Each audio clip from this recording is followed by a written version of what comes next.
Okay. So here we are. That light might be a problem. Kind of annoying. Maybe. Let me close that partially. Let's see what happens. Actually, do it this way. It's gonna be so dark. It's still bright. It's better though. I guess we'll go with that. Now it's dark in here. Now we have another problem. That's okay. We'll just do it like that. Okay, so here we are. Hopefully you guys can hear me well. Gonna pull up some questions, comments. You can type at the same time. Alrighty. So we're here once again, like we are every Sunday, 11:30 a.m. to 1:30 p.m. California time. Comments. Okay. Waiting for people to get in here. Some good comments. Why is this same comment twice? Okay.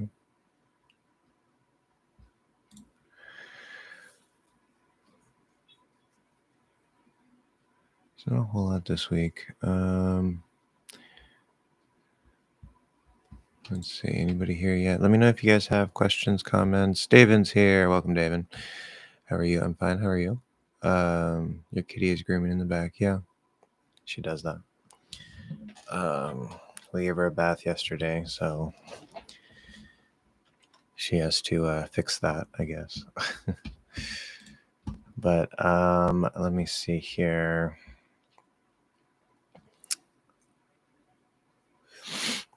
So the most recent lesson I posted was about not just making stressed syllables louder and longer, but making unstressed syllables also shorter and quieter, which is something that a lot of English learners don't seem to do.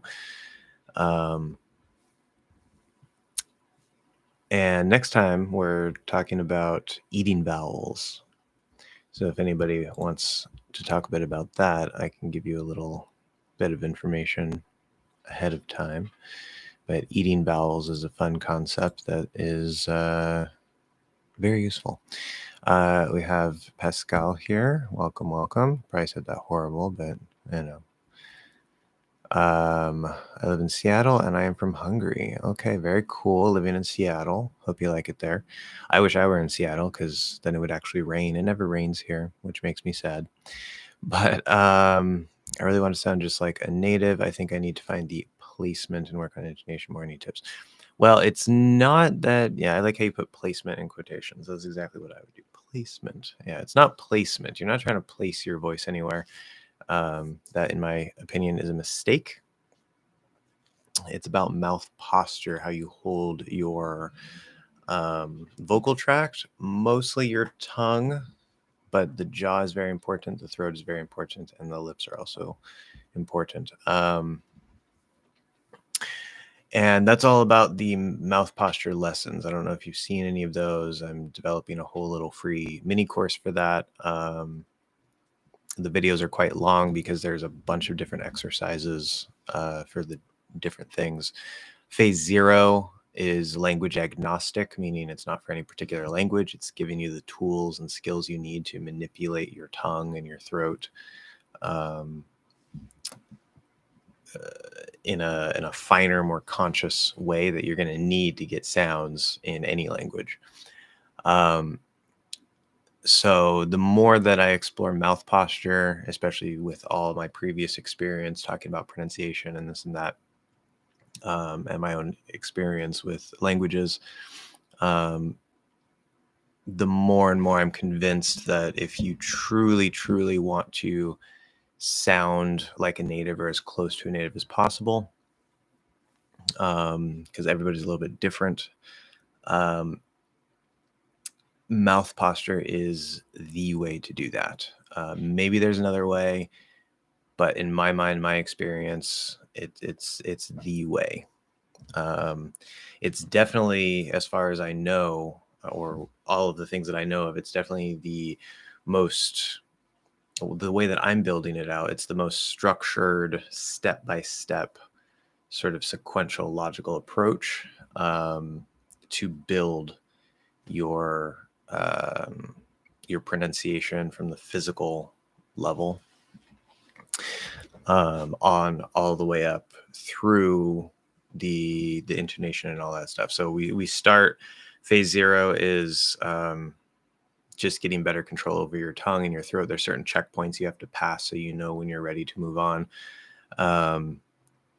Phase 1 is the jaw and getting the center of gravity, the American English, not the British, not the Russian, not the French. You'll see the same IPA symbol in many of these languages. It's not the same sound.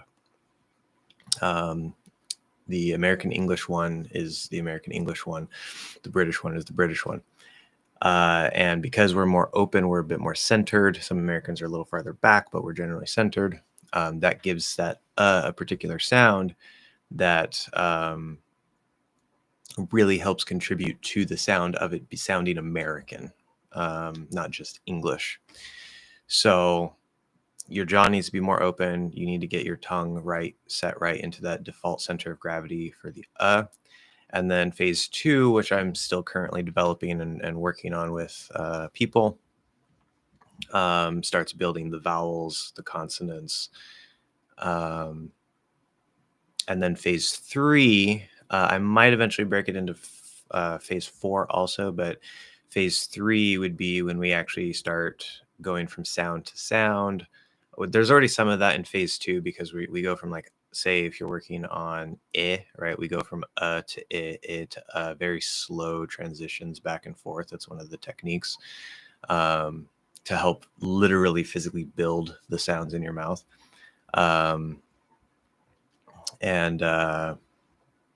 So phase 3, we actually, instead of just going to whatever sound and back, we'll start going, like, we'll say like big, and we'll go from b to I to g, tracing the center of gravity and how it flows in the mouth and everything. So we start building syllables, words, that'll go into sentences. And then mouth posture is not really about like the rhythm, the stress, the intonation, that type of stuff. But I am at the very end, maybe in its own little video, I'm going to point out how to sort of like put that on top of it. It's like the last little area. The mouth posture is really about the physical creation of the sounds, how you hold your mouth, how the sounds flow through your mouth, and then stress, intonation, rhythm. That's more about like volume and pacing, like your speed, your emotion, all these other things that get layered on top of that. So if you don't have the posture first, you can still work on rhythm and intonation and make gains there. It's sort of its own little area separate from posture. But if you want to sound like a native, obviously you need to work with rhythm and posture, with rhythm and stress and intonation. And those linking, which linking is also part of the mouth posture. But if you don't have the mouth posture itself, you can throw stress and intonation and all that on top of your mouth posture, and you'll sound clearer, you'll sound better, but you won't sound American. You might get close, maybe, but you won't sound American, because it's really about how you hold your vocal tract. Anyway, that would be my biggest tip. Just go through the mouth posture lessons, really put in a lot of effort for that. I can't speak. I was gonna say there for that, and that got mixed up. But and the phase 2 lessons, or the phase 2 lesson, the vowel masterclass, consonant masterclass, those have not been made yet. As I said, I'm still working with people on that. I'm trying to build out more techniques and map everything out. So that's going to come in the future. I don't know when, hopefully the near future, but it just depends on when I feel I'm ready to make that lesson for the vowels. Intonation, to be very blunt, and to use an expression we have in English, intonation is a bitch. Like to try to keep things natural for you guys. If you don't like cursing, I apologize, but I think it's good to be exposed to that because it's natural English. You're going to hear it anyway. I'm still trying to figure out the best way to teach intonation. And I'm going to have at least one, maybe two lessons specifically on intonation. But intonation is not easy, especially when we start bringing in emotions, and there's all kinds of variations and subtleties. There's things based on your tone that, like, if you say, "Oh, I like it," right? So you sound genuinely interested, like, "Oh yeah, I really like it," but if I say, "Oh yeah, I like it," see, obviously there's your facial expression and stuff, but the intonation is not completely, but a lot of intonation is about listening to what the person means, not the words they're saying. That's why intonation is kind of difficult to teach and to learn, because it's not about the words. We're leaving grammar, we're leaving pronunciation, we're into this world of what are people actually expressing, even though they're not saying what they mean. And of course, that's not all intonation is, but that's a big part of it that is really difficult. So intonation, my default answer is pay attention to natives, study natives, study how the context. Intonation is very much based on the context. So pay attention to the context, pay attention to things that maybe stand out where you're like, well, why did they use that intonation? That seems interesting to me. I wouldn't expect that intonation. What do they mean by using that particular intonation? Intonation is also as simple as, say, like a yes or no question. Of course, that cat, I don't know if you guys can hear the cat. She's being very loud. She better not knock over my stuff either, because she's going to be in trouble. Yeah, she's going to knock something over. When we talk about, let's say, like question intonation, yes or no, do you like it?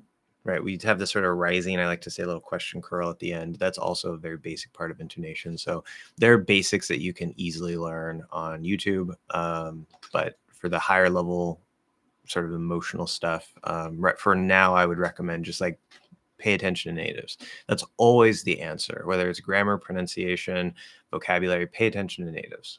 At the end of the day, that's the number one thing you want to be doing regularly. Okay, good. She moved. Anyway, moving on. Miss MP95, hi from, I don't know, that India, maybe? IN. From in. There's no space there either. That's a little confusing, but yes, wherever you are from, hi. David, I'm intrigued. How do you devour vowels? Yeah, so devour, for those of you who don't know, is a bit more of a fancier word for eat. It's a very stronger word. Very stronger. I can't speak today. Very much stronger. A lot more stronger. None of those are right. I don't teach English. I just speak it. So the basic idea, I want to give you a simple example. I think I've actually talked about it before. For those of you who are here, you'll probably remember we live in a, I like to use culture. Originally it was time, but let's say like we live in a culture. We live in a culture. Okay. So we is not stressed, in is not stressed, a is not stressed, and it's being reduced to and then in culture we have the chur at the end is not stressed. So we want to make sure that we hear live and coal. Right? Those are going to be the things that really need to stand out. Now, if you listen closely, this eating vowels, there's a reason why I had to create the sort of syllable arc, stress arc lesson first. Because I was going to make the eating vowel lesson, and I got like a quarter of the way through it, and I was like, no, I need to break some of this into its own little lesson first. So, so that's important to know about why we, right, the stressed syllables need to be louder, longer, usually higher in pitch. The unstressed syllables aren't sort of neutral, which if you come from a syllable time language, it might be more neutral, right? I talked about that in the most recent lesson, where you're just kind of like even length across and you just add stress when you need to. English doesn't do that. If a word or a syllable is not stressed, it needs to be shrunk down, okay, to where it's shorter and quieter. And it's the contrast between the stressed and the unstressed that helps create the timing in a stress timed language.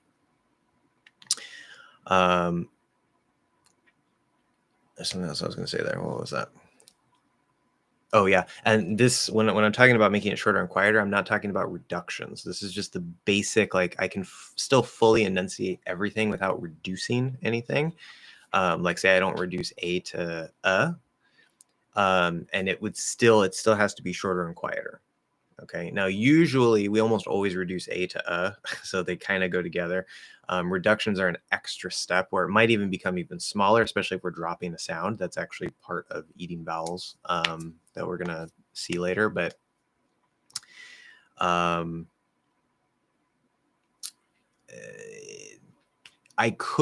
you could always potentially, depending on what you're talking about with the intention, what you're trying to express, what the context is, you can give any particular word stress.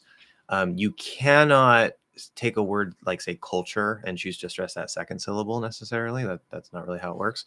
But if it's just like a one syllable word like we is almost never stressed. In is almost never stressed. A is almost never stressed.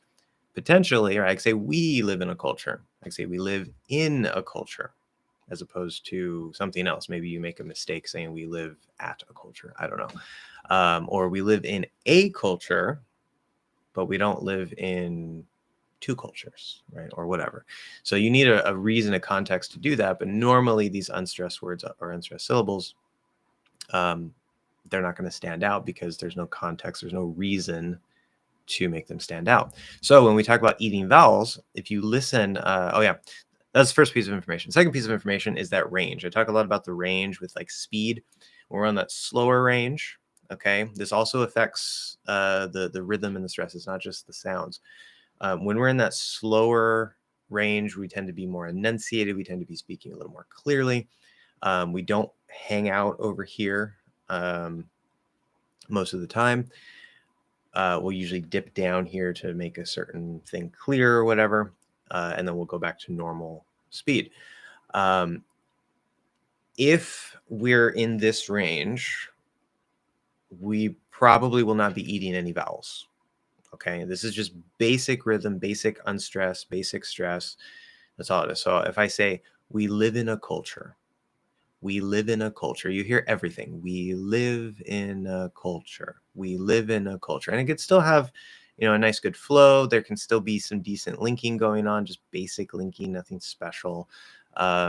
Everything is very nice there. That's what you would probably expect to hear at any speed as an English learner, except maybe really fast speed because we know things kind of break there. But in normal speed speech, this is where some of the other linking rules, a lot of the other linking rules come into play, certain blending and things like that, certain dropping, certain reductions.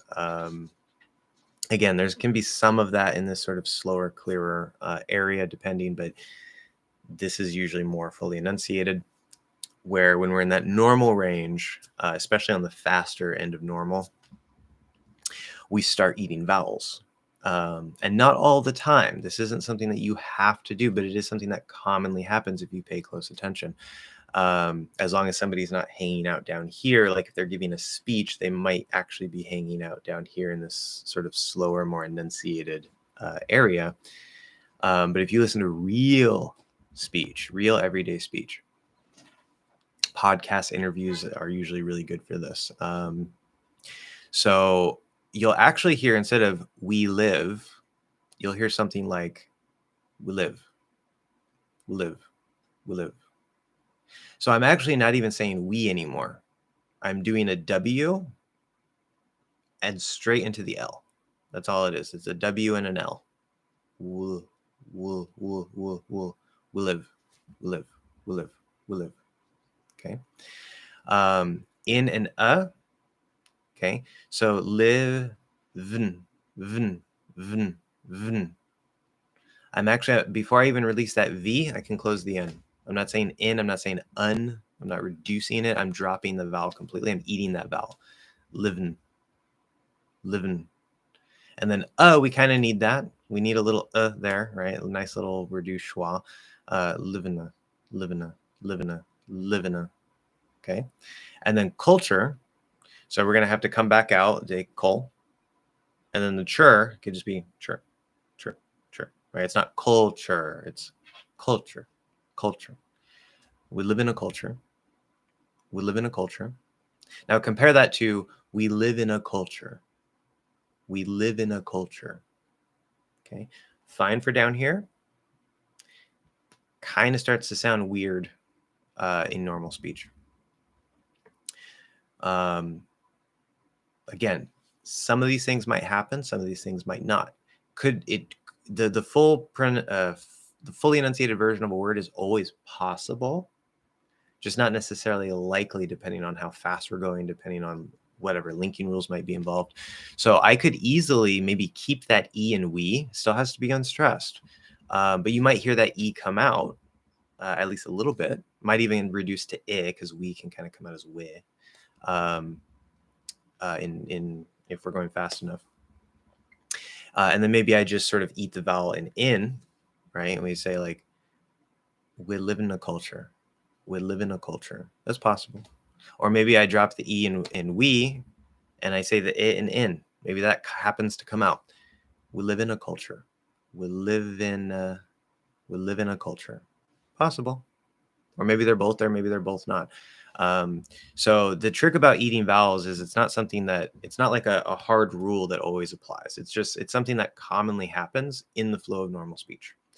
And it can really take your naturalness, how natural you sound, it can take it up to the next level.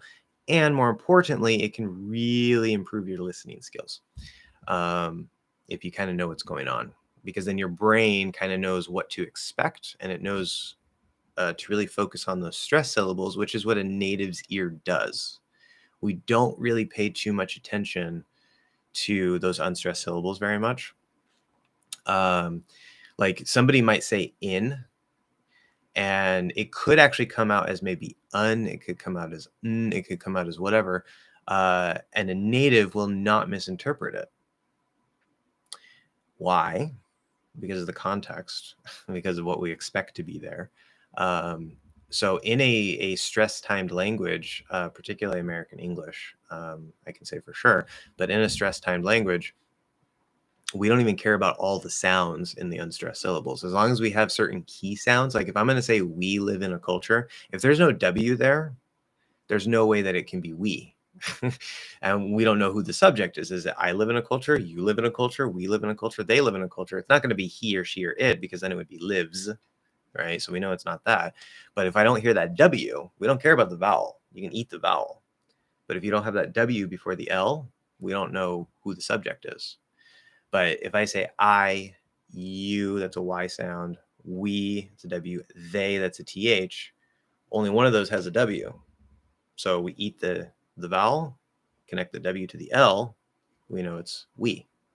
See, that's how natives are able to still understand it and focus on those keywords, the stress syllables, instead of trying to listen to every little thing like you might be doing as an English learner. So it's going to actually train your brain to actually listen to English like a native, instead of trying to catch every little thing. Which when you're starting, you do kind of want to focus on every little thing to really train your ears, but you're going to be, the rhythm and the stress is going to sort of go over your head. We would say it's your brain isn't paying attention to that, because you're sort of training your ear for the sounds, which you need really early on. But on top of that, later, you need to train your ear for the stress and the rhythm. And so you want to actually start hearing English as it's spoken, not necessarily the sounds you expect. Anyway, Rodolfo, I'm so far behind now. Good job, guys. Of course, Wendell asking all the questions. Very good, Wendell. So Rodolfo, hi everyone from Mexico. Pues, bienvenido. Muy bien.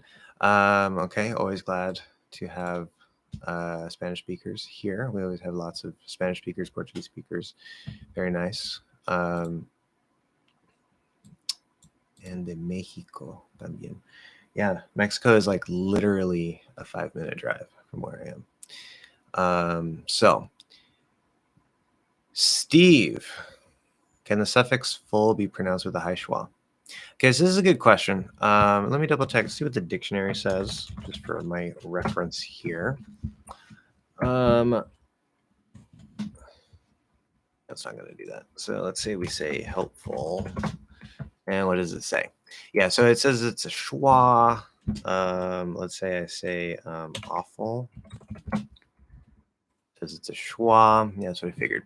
Okay, so this is one reason why I have a problem with dictionaries and with the IPA when it comes to pronunciation. Dictionaries are great for definitions. That's what a dictionary is, right? But for the pronunciation information, it leaves a lot to be desired. If you look in the dictionary, and just to make sure that I don't lie to your face here,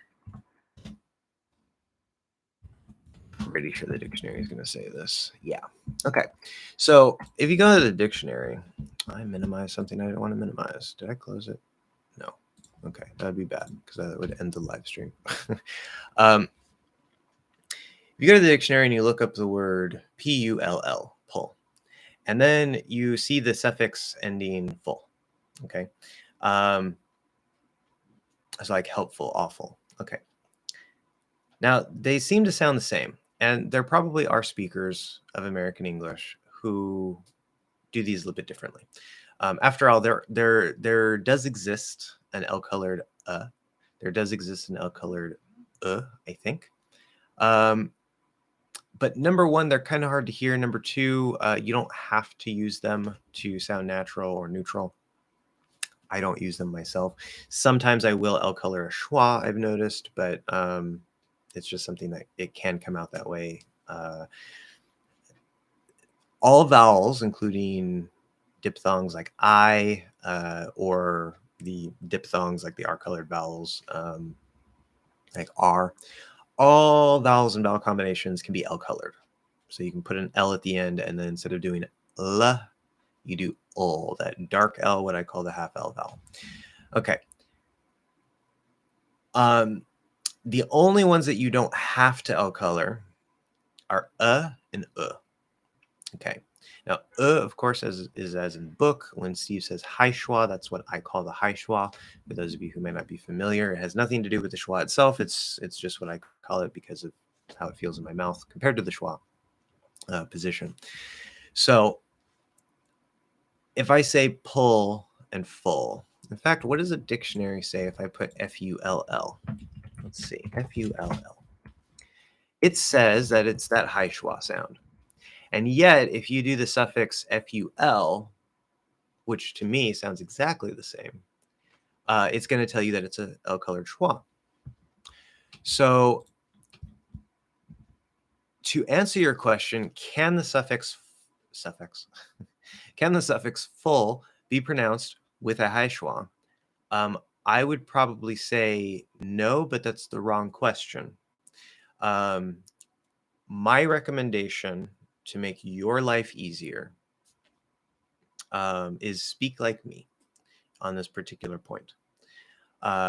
Anytime that the dictionary tells you that it is an L-colored so if you see a schwa sound plus the L sound at the end, or if it tells you it's an L-colored high schwa, the like in book, so the little horseshoe shape plus an L at the end, completely ignore that and just do the dark L, the half L vowel. That's all you have to do. So if I say full, the I don't know, the cup is full. I have a cup and I fill it with water, and now it is full. Oh is a half L. Full. Now if I say, oh, that was very helpful. Helpful. Oh, it's exactly the same. Okay. Make your life easier. Do not try to say do not try to say, how do you even do that? Something like that. No.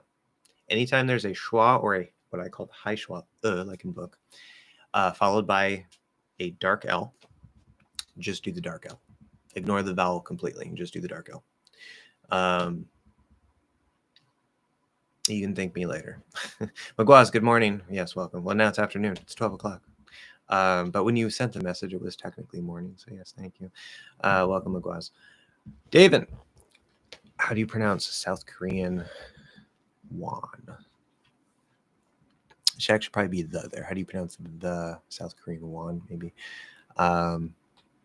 Do you say it like the verb won, or do you say won? Well, I've already done it several times. So won, yes. Yeah, we don't say one. There's some people who might see it written and try to say it that way because it's spelled just like one. But no, it's pronounced Juan. So it's actually it's exactly like the Spanish name Juan, except instead of there's no h there. It's just Juan, which is how we would probably say Juan in English. Juan, Juan. Jonathan, welcome. Good to see you as well. Yes. I don't know if you have any questions. Let me know if you have any questions. Wendell. Okay, time for Wendell's questions. All of Wendell's magical questions. Let's see. Today with not so many questions, but here we go. Yeah, not so many. Not so many. I don't know. How to pronounce... I'm going to assume that's I. There's one reason why I hate sans serif fonts. Serif means it has like little tails on it and stuff, so I instead of I. All right, depends on the type of font, because capital L looks, or the capital I looks exactly like a lowercase L. It can be kind of confusing. How to pronounce I in fast speech, shorter and quieter? Do we use the schwa sound plus the sound? Okay, so no, absolutely not. Absolutely not. Okay.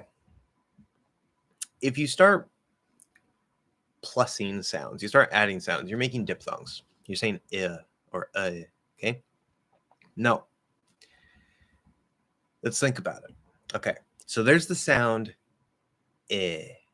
right? And since you put IH, I assume you put a capital I, you wrote IH later, I assume that we're talking about okay? If you're talking about maybe E or something, please clarify. I'm going to assume we're talking about like in the word it, IT.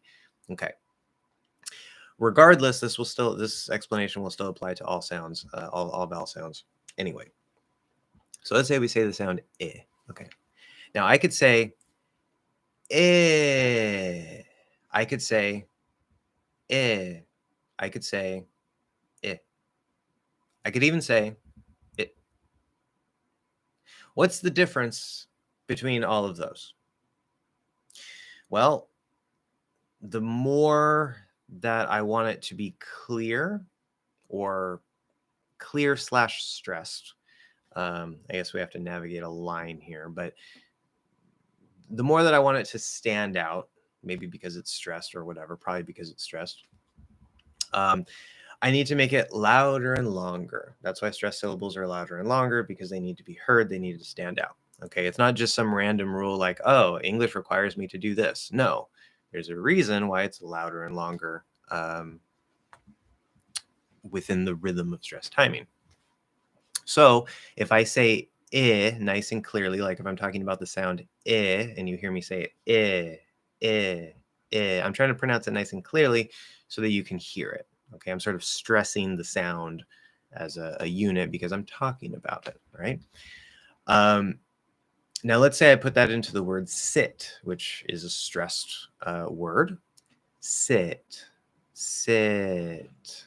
Okay, seems to kind of get cut off a little bit because of the voicelessness of the T. That's an illusion. You don't really have to worry about that. Is it, okay? So it's there. Now, what if I say, I don't know.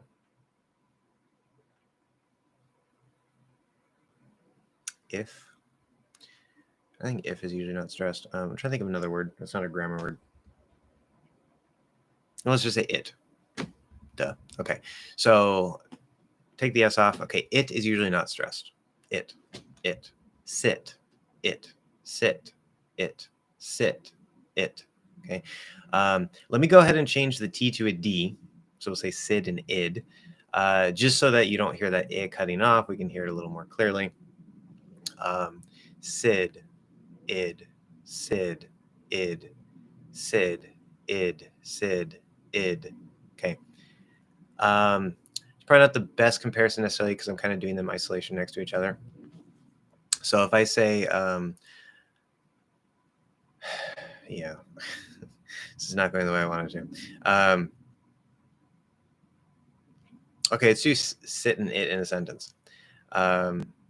Sit it down. Sit it down. Sit it. Sit it. Sit it. Sit it. Sit it. It's kind of hard to hear in the flow of normal speed, even if I kind of slow it down a little bit. It's the same sound.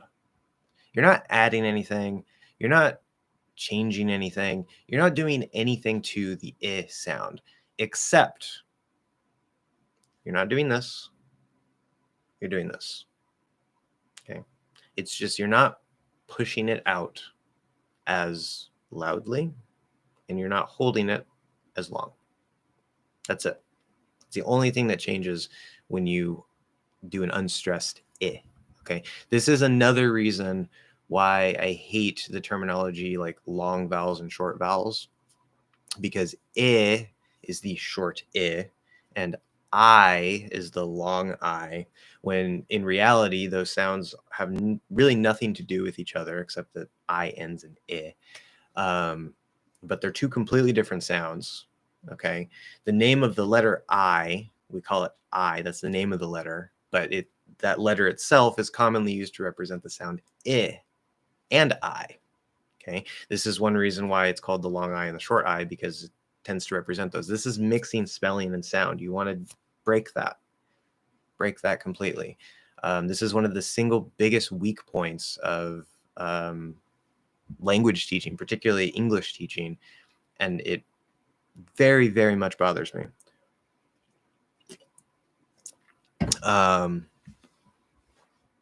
But that aside, don't change the sound. Now, this is different from a reduction. Okay, if you reduce, which could be maybe the I, and you can't necessarily do this just because it's the I sound. It has to be the particular word that has a reduction there. 1 second. Hello? Okay, thank you. I'm in my live stream, so I'll be over in a couple hours. Wait. Wait. Okay. Things. Why is that? Ugh, people selling my information. Okay. Things. What was I talking about? Wendell, don't retract the message that I'm explaining the answer to. That's just rude. No, you can do whatever you want.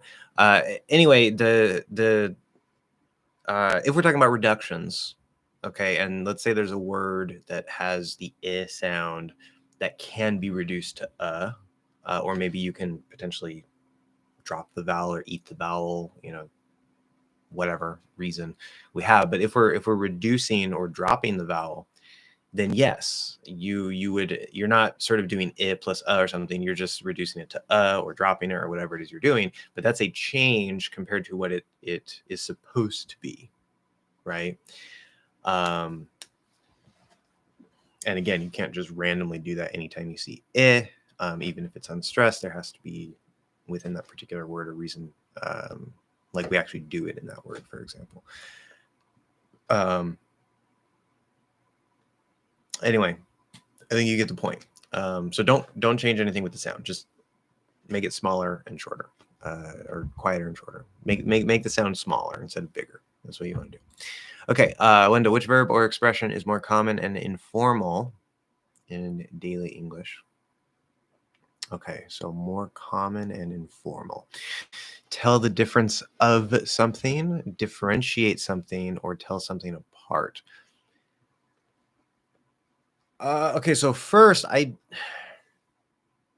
can maybe imagine somebody saying tell the difference of something, but we'd I think the standard collocation would be tell the difference between something. Of doesn't sound too bad, but I want to use between. So anyway, that aside, differentiate, tell something apart. Okay. The only one that sounds a little more formal or fancy would be differentiate, but it's not formal. It's just, it sounds a little fancier, tiny bit fancier than tell the difference or whatever. To tell something apart is the same thing. It's just another way to say tell the difference between something. Also notice between, right? This and that. So between these two, tell something apart. Between, same idea. That's why they're equivalent phrases. Differentiate will also commonly use between. Differentiate between this and that.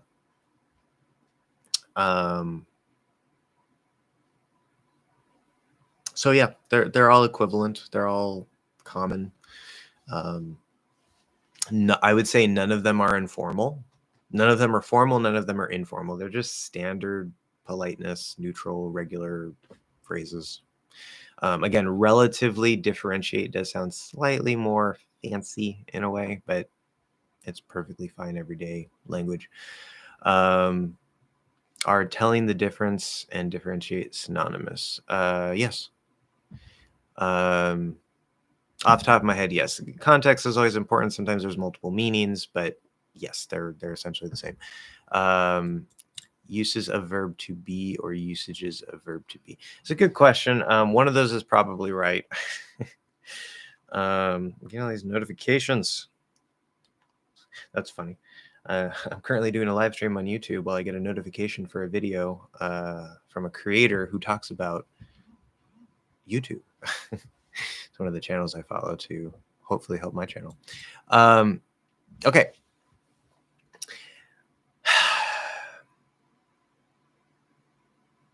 I'm actually not sure if one of those is wrong.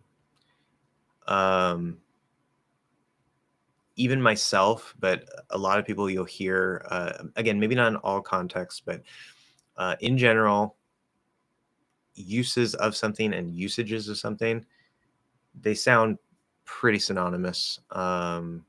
If one of them is wrong, it's a common mistake. So it doesn't necessarily matter that much. Maybe if you're in a very formal situation or, you're giving a speech or something, you might want to pick one or the other. But you'll hear me use both. I know I've used both before, interchangeably. So yeah. Which, speaking of uses or usages of the verb to be, miss a word there, the verb of the verb to be, that's giving me a headache. I'm trying to work on that verb book. And the more I dive into be, the more I'm kind of like, this seems easy, but it's also very hard. This is giving me trouble. It's like I know what the essence of to be is, and yet I don't at the same time. It's like a paradox. I don't know. You might see what I mean when I actually write the book. I'm still in the research phase. So when is the ed ending pronounced as a D in expressions like asked in or asked Alex or worked with, where ed is preceded by an voice consonant? Okay, good question. So when is ed pronounced as D? There's a basic, simple answer, and then there's a slightly more complicated, not basic answer. And it depends on what we're talking about. So if we're just talking about the word itself, there's nothing after it. There's no linking. The only time that you pronounce the ed ending as D, okay, again, with a silent E, okay, if it's just a D sound, it's when the sound before it is voiced. Okay, the sound before it has to be voiced. But then we have interesting cases where we link. Now we know that, okay, if I say, this is where it gets really complicated because of the spelling, and this is another reason why I say focus on your ears, not your eyes. When we say asked, okay, whether you drop that K or not, we say asked, asked. Okay, there's a T there. There's no E, there's a T. But we also know that if there's a T at the end and it links to a vowel, it wants to flap. Okay, it wants to flap, turn to a flap D, as it would in American English. But it can't actually do that because there's no vowel before it, so it can't actually flap. And so what happens is it basically turns into like a D. There are different ways to describe this. I've talked about this before.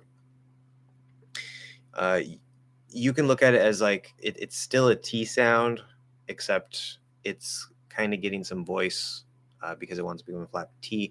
You could say that it changes into a weak D sound. Either way, it's going to be D-like. There's going to be some sort of voiced in it, some sort of voiced quality in it, whether it's an illusion or not. So to keep things simple, basically it sort of changes or seems to change into a D. Asked in, asked in, asked in. Okay. Asked Alex, asked Alex, asked Alex. He asked Alex. Now you can enunciate a little bit more. You can say he asked Alex, asked Alex. Okay, now you're breaking the link. You're keeping that T, and that's a perfectly fine thing to do because especially in the case of like asked, that's another way that we might help make it clear that it's past tense. Instead of trying to push everything out and link it all together, let's get just this little point of clarity. We're going to drop into this slow, clear, enunciated region just for that T sound while everything else is still here. That's what I mean. Usually it's not just for one sound, but in cases of like, okay, is it present or past? That was weird. If it's present or past, we might drop down just for that one sound and everything else is still in this normal speed, right? He asked Alex, asked Alex, asked Alex, okay? Now you're not going to say he asked Alex. Not going to sound like a T moves over because then it just, we don't do that. If it links, that T wants to take on more of a D sound. So you either kind of push that T out a little more clearly and break the link, or you can keep the link and make it a little bit more like a weak D sound. With worked and with, both T and D potentially can link with a W. T has a little bit of a complicated situation there, but if we say worked with, worked with, worked with, worked with, it can kind of, I would say it's still technically a T there. It actually seems sort of like it's in between a T and a D, which is weird, but as long as you don't make anything really strong, right? You're not saying worked with, that sounds wrong. You're not saying worked with, that sounds wrong. Okay. Remember the rhythm, right? That end sound worked. Okay. Then there's a W coming up. The W is voiced. In this particular case, don't worry about it too much. Just as long as you don't push out that T or D sound strongly, you keep it nice and small and just push that W out after it, it's going to sound fine. Okay. Is the K in looked at a stop consonant? Okay. P, B, K, G, T, D. They're all 6 stop consonants. It doesn't matter if you use a glottal or held stop to actually stop the sound. They are, by definition, consonants that are produced by stopping the airflow, whether strong, weak, or held, or glottal. They're always stop consonants. Any K you see is a stop consonant, unless it's silent. If it's silent, then there's no actual K there, and it doesn't count. But anytime that there's a K and it's pronounced, it is always a stop consonant. It doesn't become some other kind of consonant like S. It's not a fricative or something. I think maybe what you're asking is, does the K stop in looked at? Like, can you hold it or glottal stop it instead of saying K? In which case, no, you cannot. Because then you'd be saying looked at, looked at. He looked at me. He looked. Hold on a second. He looked at me. He looked at me. When he looked at me, he looked at the sky. He looked at the sky. He looked at the sky. Okay, I see where the question is coming from. He looked at the sky. Looked at the sky.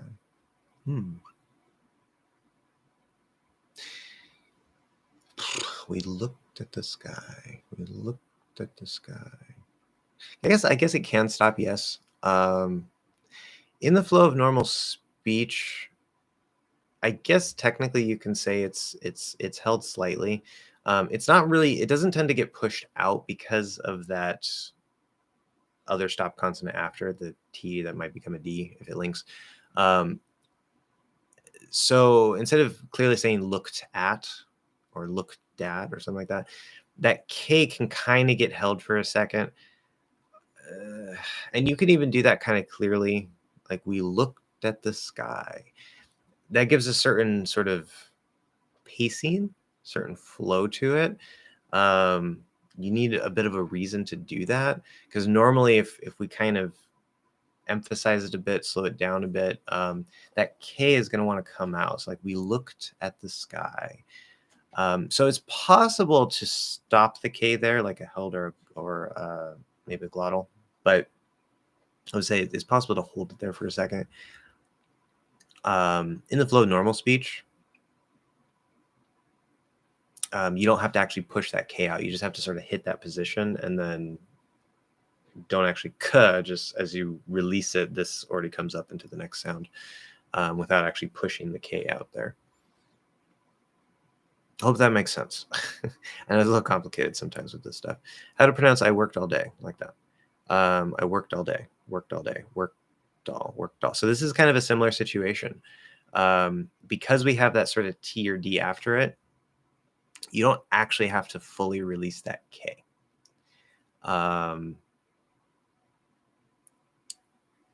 So is the K pronounced? That's the wrong question. A better question is, can the K be held or maybe dropped if you don't hear it at all, which it's not dropped. It's definitely there. But can the K be held, or does it have to be pushed out? Do you have to say I worked all day? No, you don't. You don't have to.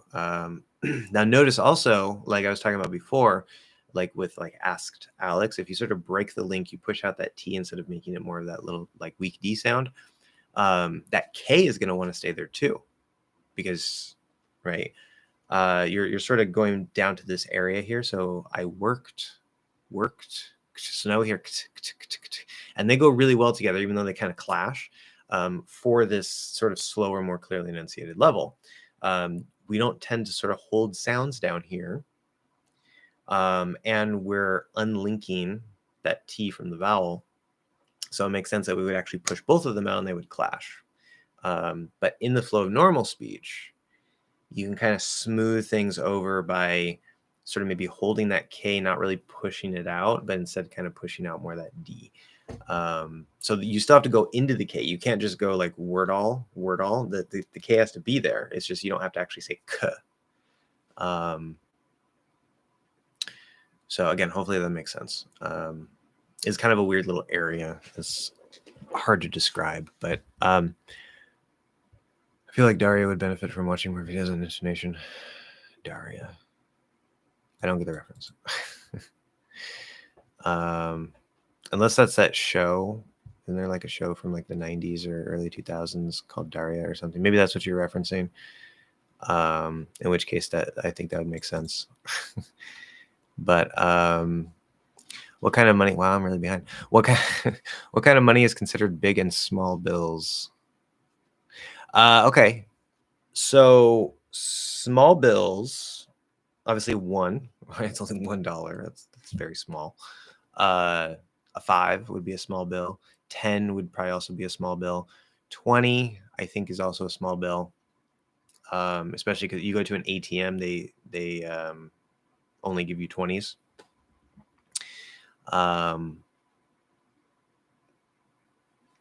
I think there should be like small, medium, and big because I would put like 20 and 50 into like medium-sized bills, but I don't think we have those. So I'm not exactly sure where to draw the line. I think 50 is where big bills start, but definitely 100 because I mean, we don't have anything higher than 100. So obviously 100 isn't the only big bill. So 50s and 100s would be big bills. 20, I don't know. I mean, I guess you could look at it as a big bill. You can look at it as a small bill.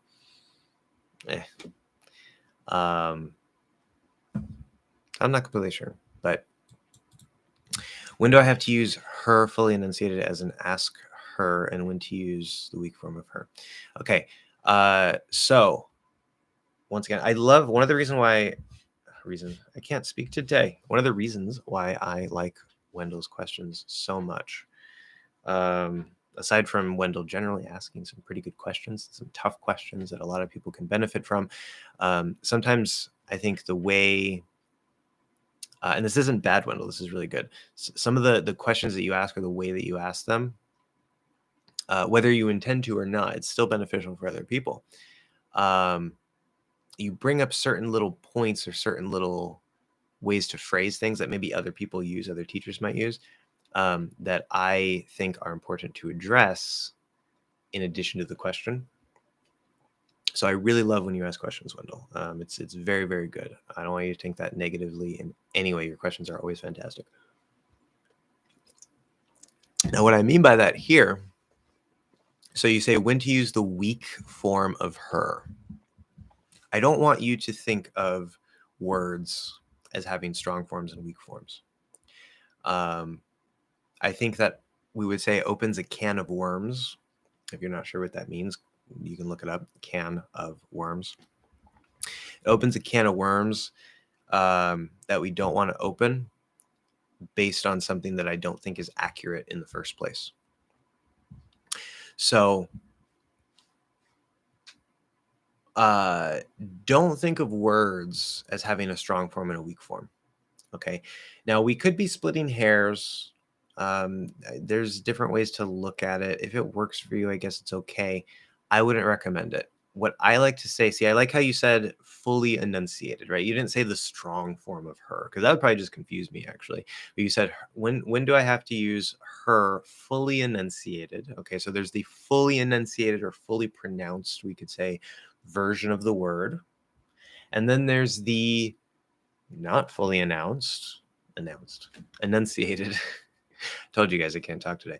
There's the not fully enunciated version of the word or not fully pronounced version, which is usually will probably mean that there's some reduction going on, right? Because we're changing a sound, we're dropping a sound, we're blending something. Something's happening, right? That is not the full sound in isolation the way that you might expect it.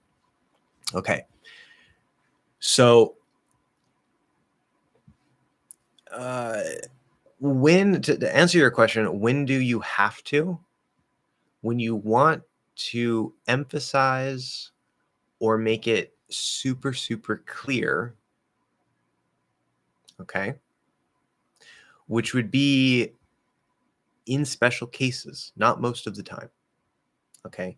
Technically, you never have to, okay? Technically, you never have to, except there's one exception, which is if there's nothing before it. Okay. The one time that we cannot drop an H sound that's at the start of a word like he, her, here, his, him, hat. Well, hat is stressed, so we wouldn't drop the H anyway. Well, actually, yeah, no, we could always potentially drop the H. So it's just usually in the unstressed words. It's definitely very, very common. In the stressed words, it's maybe a little less common, but any word that starts with an H sound, not spelling, but actual H sound. If there is something before it, we commonly will sort of connect through the H and drop it. Okay.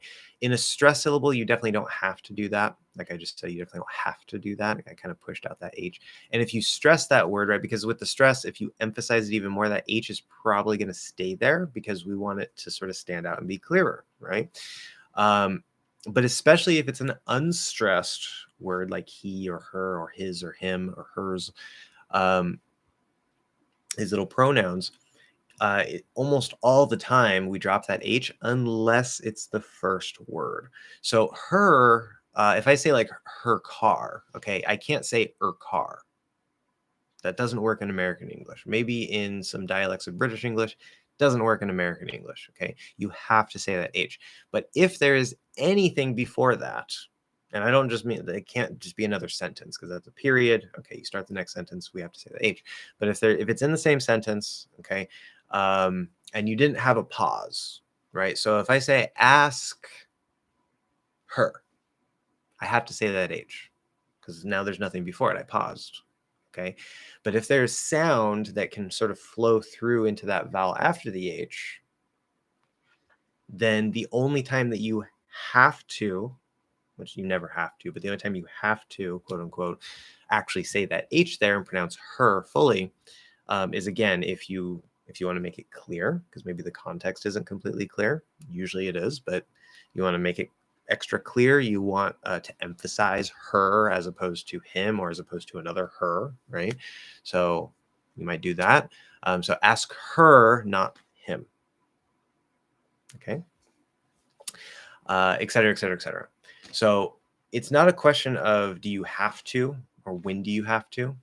And don't think of that as the weak form of her. It's not a weak form. It's just it's part of linking. It's part of the flow of speech. There's nothing weak about it. You're just the H is disappearing. Hopefully that answers your question. What's a bold entrance? A bold entrance is an entrance that is bold. Hope if I had a context. My mind for some reason goes to like a party, maybe like a high school party for some reason. Maybe I've seen this in too many movies. I don't know. But I'm gonna give you a simple example. It doesn't have to be exactly this, but I'm gonna try to give you a simple example. So imagine you're watching like a high school movie or something, and there's this person who is I don't know. Maybe they're very popular, right? And they know they're cool, and so they want to go to this party. Maybe it's like homecoming or something, right? Some big dance, at the high school.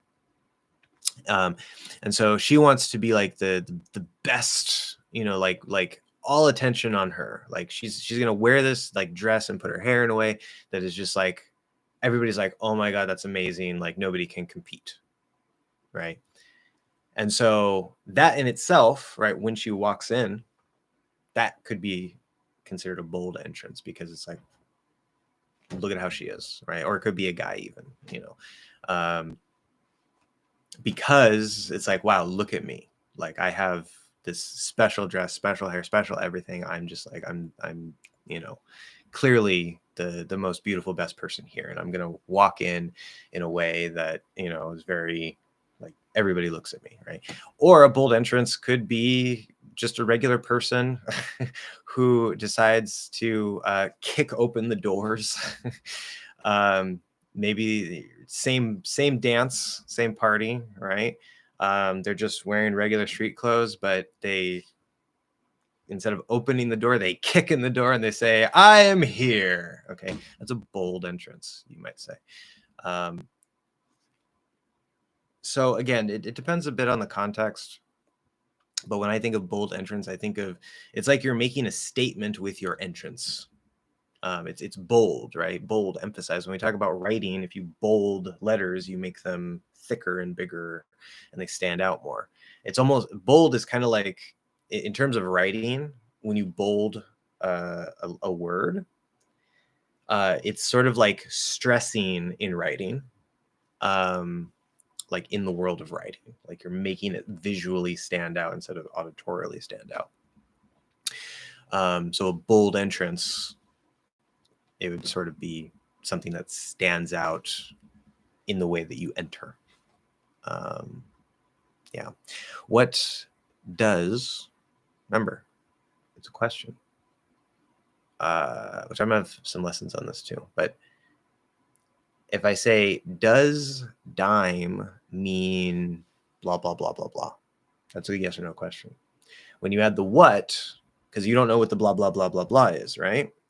So we have to say, it's still the same question. Does dime mean blah, blah, blah? No, the blah, blah, blah becomes what? It goes in front. You still have everything else. It's not what dime, it's what does dime mean? That's all you're doing. You're taking the answer and you're making it what, and the question does not change.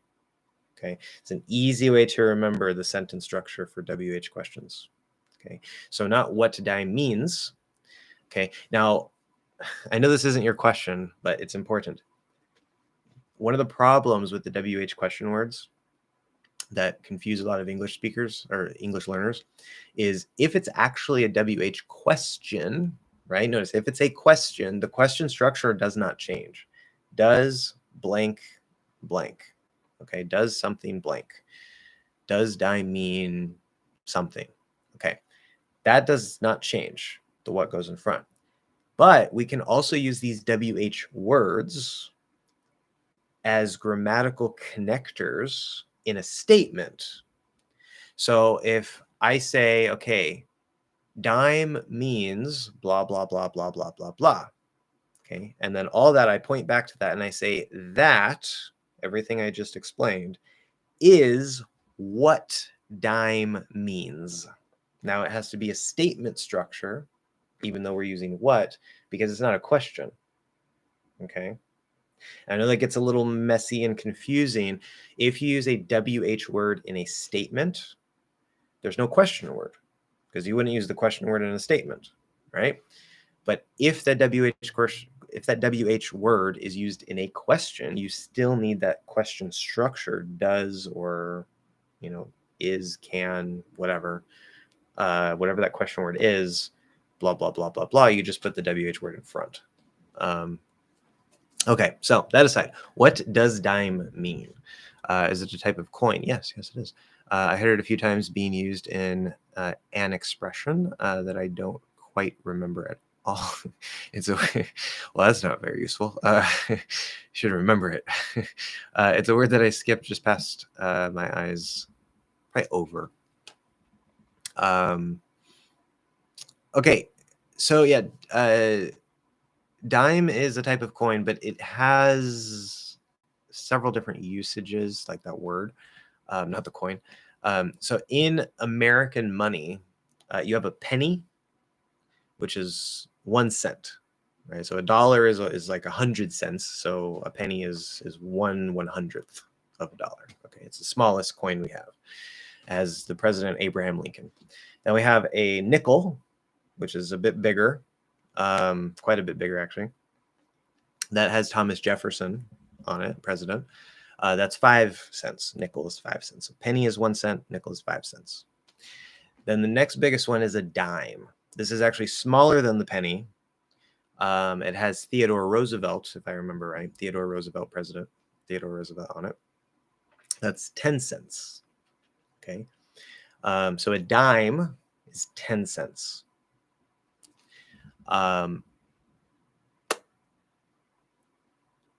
That is the most literal physical use of dime, but we have phrases like stop on a dime, which there's a reason why we use on with that, and there's a reason why we use dime. Right? If a car is going really, really fast, you say it can't stop on a dime, meaning you can't make it stop at an exact pinpoint because a dime is really, really small. If I put a dime in the road and I tell the car, okay, go, and then try to stop right on the dime, they're probably not going to be able to do that if they're going fast, right? So, you can't stop on a dime if you're going really fast. That's what that means. Or I'm not even going to bring that up, but we'll say in some unsavory activities that you should probably not do, a dime means it's a measurement. For anybody who knows what I'm talking about, you'll get it, but everybody else, don't worry about it. The dictionary might tell you. I don't want to get demonetized, so I'm not going to say it. But dime. I know there's another one. Anyway, it has several uses, just as I said. Okay, what's the difference between eavesdropping and listening in? Or they're the same things?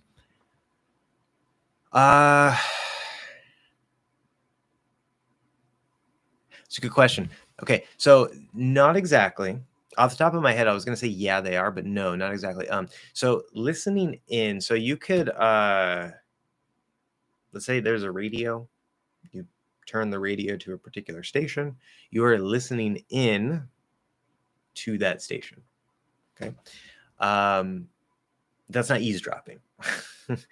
But when you say listening in on a conversation, yes, on. We need to put in on. This is a case where we have two prepositions together because in goes with listening, on a conversation, on goes with the rest. If you listen in on someone's conversation, you are eavesdropping. That's the definition of eavesdropping. So listening in is maybe a little bit broader. It doesn't have to mean eavesdropping, but you can use listening in the proper context to mean the same thing as eavesdropping. Yes. So they are potentially synonymous. Yes. So coming back to the vowel eating concept, would that affect the diphthongs such that the second element gets dropped?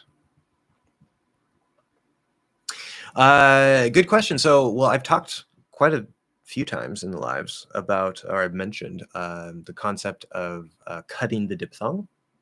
That's what I like to call it, to where a becomes just like eh. It's just basically the start. Maybe there's a little bit of movement towards that endpoint, but it's basically just the start. I is just I. Okay. O I don't count as a diphthong. And that actually gets a little muddy here because you can't cut the end of O. Like the end of O is O. Maybe you can cut the start of O. That's one reason why it can be a diphthong technically, but it's anyway. Don't worry about it. You know what I mean? Ow, potentially. You can't completely cut the end. You have to have a little bit of that lip motion, but you don't have to fully go into that end position. You don't have to fully bring the lips around, so you can kind of cut it. And then there's oi, of course, which that one again, that one you can't fully cut either. But A and I for sure. We do very commonly cut, potentially completely, A and I. So you could easily look at that as sort of like a subdivision of eating vowels, sort of. It's a type of reduction. And reductions are kind of part of the eating the vowel concept if the reduction implies a drop. Because remember, reductions could be where it goes from, say, like E to or it could be where it goes from E to nothing or to nothing, right? Where it's a completely drop sound. So the eating concept, I like to call it eating vowels because it sounds interesting and it paints a picture in your mind, where really eating vowels is basically just dropping vowels. It's just a type of reduction. So when we cut the diphthong, we're sort of dropping the end of it. So we're kind of like technically dropping a vowel. And so it would be eating a vowel, but it's a bit of a special case with the diphthongs because you're still doing the start of the diphthong. You wouldn't drop the whole thing. Now, potentially, like we've seen how maybe like my, especially in really fast, messy speech, could maybe kind of go down to like m or something, in which case the diphthong is completely reducing to it's not dropping necessarily. If you say marodes, like maybe in an extreme case starts to sound a little uneducated, a little Southern in a way, kind of. No offense to Southerners, it's just the impression that the stereotypical impression we get is Southern is uneducated, even though that's not accurate. So you got to be careful with completely eating diphthongs, or what should be diphthongs. Rain might become something like rain. Yeah, so you don't have to say rain. You say, I think it's going to rain. Rain. There's no problem with that. Absolutely no problem with that. What's a 12-item lane? I have no idea. Regarding the half L advice, I'm just going to move on because I have no idea what 12-item lane is. I have no context for that. If you give me a context, maybe I'll know, but I'm not thinking of anything in particular. Regarding the half L advice, using it in full and pull. I was going to say full and put. I was like, that's not the same. Full and pull. Can that be applied to words that Dictionation describes with schwa plus L? We talked about this before, but others might find it helpful. Yes, exactly. 100%. 100%. That's what I was saying. Anytime if you go to the dictionary and the dictionary tells you schwa plus L, ignore the schwa. Just do ul. Cult, bulb, lullaby, culture. Now, can you say cult, bulb, lullaby, culture? Yes, you can. There are people who speak that way, and even for me, sometimes maybe it might come out that way. But most of the time, I don't do that. And you don't have to do that to sound natural. You don't have to do that to sound neutral. Right? This is part of why English Hacks exists, to make your English learning life simpler, easier, and still sound very natural and neutral. You don't have to do that. Even if you're emphasizing, right? We're just, it has nothing to do with the range or anything like that. We're just completely dropping that okay. So and that's because it's really hard for me to do that because I can't even imagine how somebody would L color it doesn't make sense to me. But the L colored schwa, the L colored, supposed L colored like in put or pull, and that the half L itself, the dark L, they all sound similar enough, like when you L color the schwa or L color the compared to just a straight ul, that you never have to actually L color those two sounds. You could just do the ul. That's why. So if I say, oh, he's part of a cult, it's part of a cult. To some speakers, maybe it'll stand out. Maybe it'll sound a little bit weird, but that's perfectly normal. Because somebody who would actually normally say cult and use an L colored that would stand out to me as a little strange, even though they generally sound neutral. Because remember, there's more than one neutral pronunciation in American English or neutral accent. It's not one like specific region. It's not perfectly uniform across the country. Most Americans sound neutral, but there are little differences like the cot merger. This is one of those potential differences, and you don't have to pay attention to it. You can just use ul. Okay. Kishore Kumar. Sorry, I probably said that horribly, but hello, sir. I'm from India. Here it's midnight. Well, now it's probably a little later than midnight since I just got to your comment. Hopefully you're still here.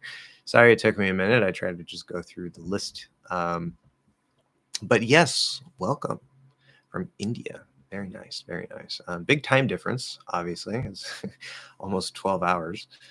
But yeah, thanks for joining us and saying hi. If you're still here and you have a question, let me know. But yeah, glad to have you here. Wendell has some retracted messages. It's okay. Delio, what's the Delio, Hector? Delio, Hector. Every time I see your name, it just Delio. I don't know if you're familiar with that expression. Like, what's the Delio? If not, I can explain it, but that's what I always think of. Delio, Hector, yes. Welcome. Hope you're doing great. Yes, I'm doing pretty good. Just to let you know that I'm here. Well, thank you very much for coming. Another retracted message from Wendell. Wendell's just retracting.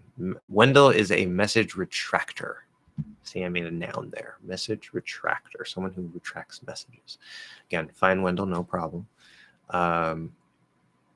Everybody can retract whatever they want, but there is no reason to do so. We can always learn from whatever it is that you write. How do you pronounce? Same thing. My brain is clearly not working today. How do you pronounce the name? I have no idea. Okay.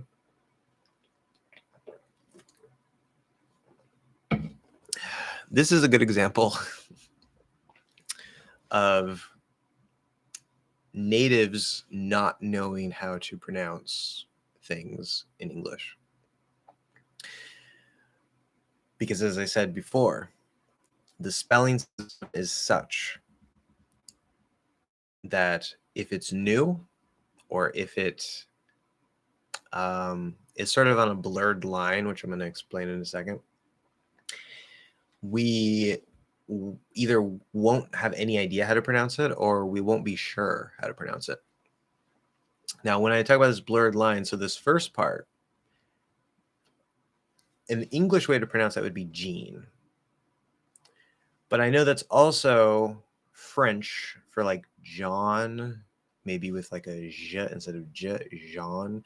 So even though you say it's an American songwriter producer, I would imagine maybe it would be pronounced more in an English way, but maybe it comes directly from that French, so maybe it's supposed to be pronounced Jean instead of Jean. I don't know. I have no idea which one I should choose. Both are perfectly possible. And then the second one, because I see that E at the end, instead of pronouncing Baptiste, I want to say Baptiste. So that I'm pretty sure about. So I'd probably say like Jean Baptiste, or maybe even just say John Baptiste something. Kwame. Sounds kind of African to me, actually, like from Africa. Kwame, I don't know. I can't imagine not saying the A. So Kwame, I have no idea. No idea how that's supposed to be pronounced. I would definitely say it with an O, maybe Kawame, but I doubt that. Right, it's kind of like we know Idausa, right? I've talked about Idausa several times. It's spelled Idahosa, and it looks like Idahosa. That's how you would think to pronounce it. And it's like, oh, I would never guess that it's pronounced Idausa. So some people's names are just like that. I don't know. Could be influence from other languages, other cultures. Could just be the way the parents decided to spell a name or something. I don't know. All kinds of reasons, but whatever the reason is, it doesn't match the way it looks. Welcome to English. For regular words, that's not a problem for natives because we learn by sound first, usually. And when we find a new word, right, usually it's in a context like you're going to school. Oh, there's this new word. I heard the teacher say it. So it looks like this, but I know how to pronounce it. Come across a random name in writing. Never heard it before. No idea how to pronounce it. So, do kids learn languages faster than adults? I think adults. See, this is another kid. Adults. See, I kind of did a little bit of an there. I said sometimes it'll come out. Adults. Adults. So you can just go straight into that. I think adults do it faster than kids due to their life experience and having learned at least one language already. What do you think? This is a good question. I don't want to spend a whole lot of time here because I have quite a bit to get to, and we have like 35 minutes left. I've talked a bit about this before here and there. It's a very good question.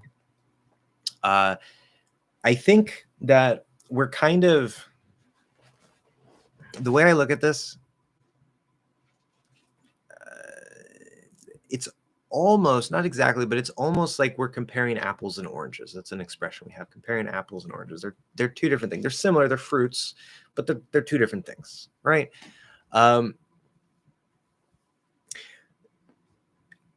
Obviously, human children are humans and adult humans are humans.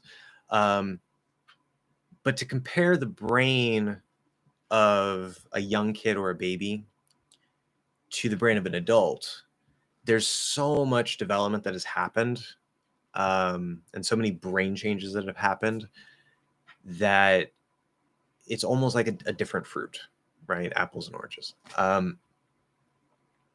The mechanics are still essentially the same, right? I'm not a neuroscientist. I'm sure there's some differences in this and that.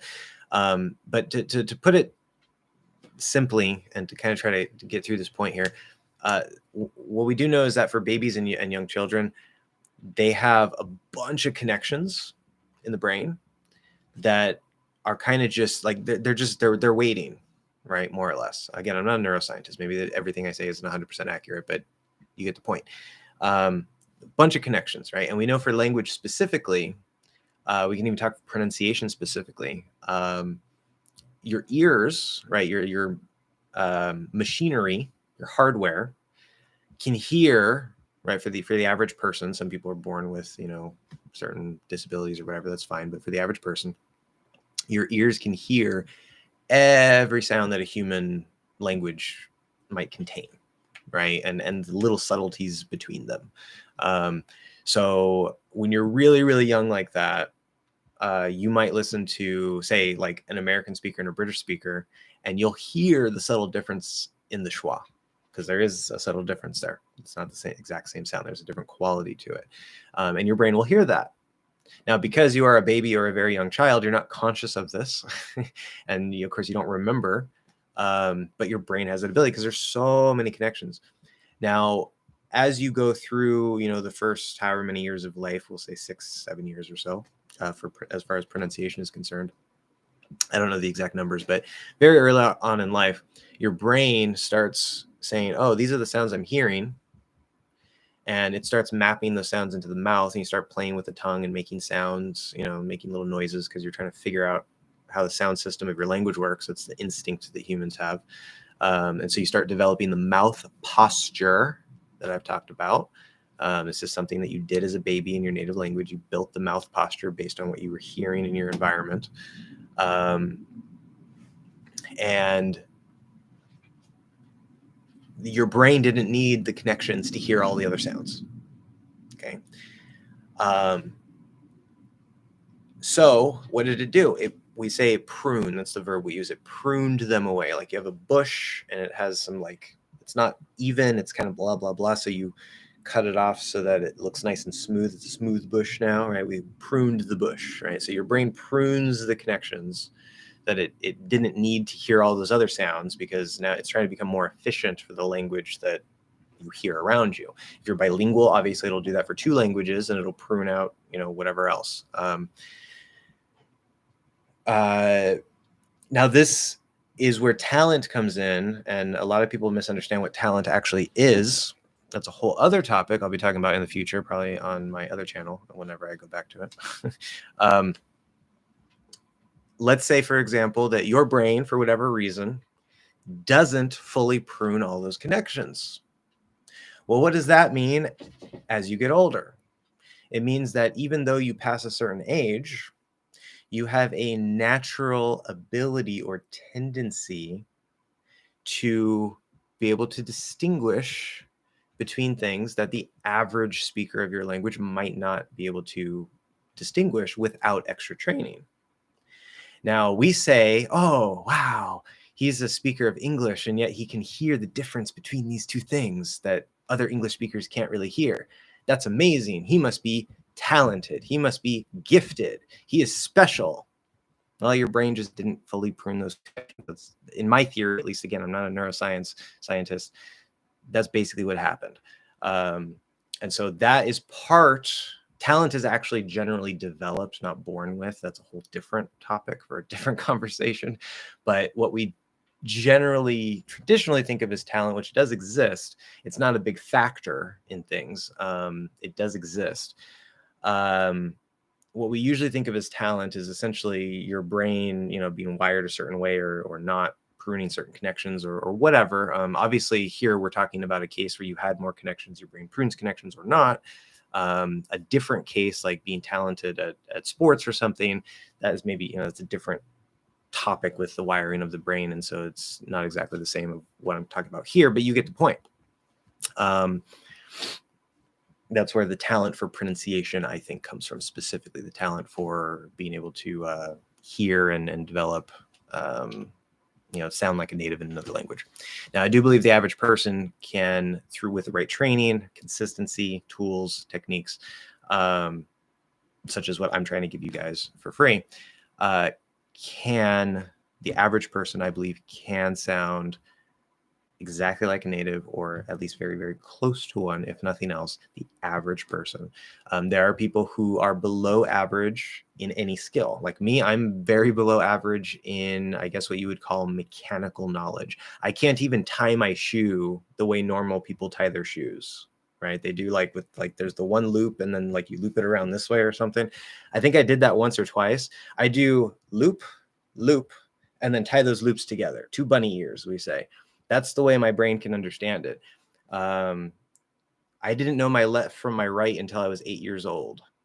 And the only reason why I remembered my left from my right, I still have to remind myself using this image today. The only reason why I can remember my left from my right is because when I was 8 years old, I remember that we put the clean dishes on the right side of the counter and the dirty dishes on the left side of the counter. And I have to actually go in my mind, line myself up with looking at that sink and remembering dirty on the left. So it's not left and right. To me, it's dirty is left, clean is right. That's how my brain remembers left and right. And don't get me started on like, screws or things that twist that you have like screw in or unscrew or whatever. I know that righty tighty, lefty loosey, that's the idea. But if I'm at an angle, if I'm turning it this way, the way my brain says, okay, if I look at it from the top, it's turning this way. But if I look at it from the bottom, it's turning that way. So I don't know if it's going right or left. That's how my brain works. Okay. So I'm very below average, I would say, in mechanical intelligence, right? Like how things work mechanically. Something that like, it's like, what, you don't know left from right? If I tell that to the average person, they're going to think I'm a complete moron. Just the way my brain works. I'm below average in that particular thing. I'm above average in language. That's one of my strengths. So we all have things that are below average. We all have things that are above average. This obviously is, goes back to childhood and just the way your brain formed when you were, before you were born and all this stuff. And it's a whole complicated topic. Life experience does have an effect on that. Obviously, I spent way too much time on this. I went off into a side topic there, but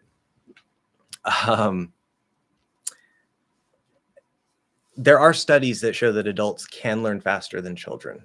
And that makes perfect sense because the one thing that people seem to forget, right? We say, oh yeah, well, they have all these connections and they seem to absorb everything. It's like, yeah, but kids are stupid, right? I mean, they're smart kids. I'm not saying like they're complete morons, but they're kids. They have less life experience. We put them in school for a reason.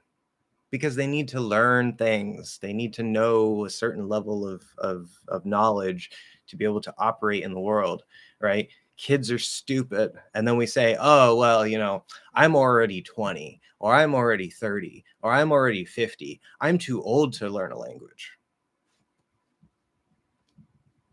You have logic. Kids don't have logic. You have step-by-step sequential thinking. Kids don't really have that yet.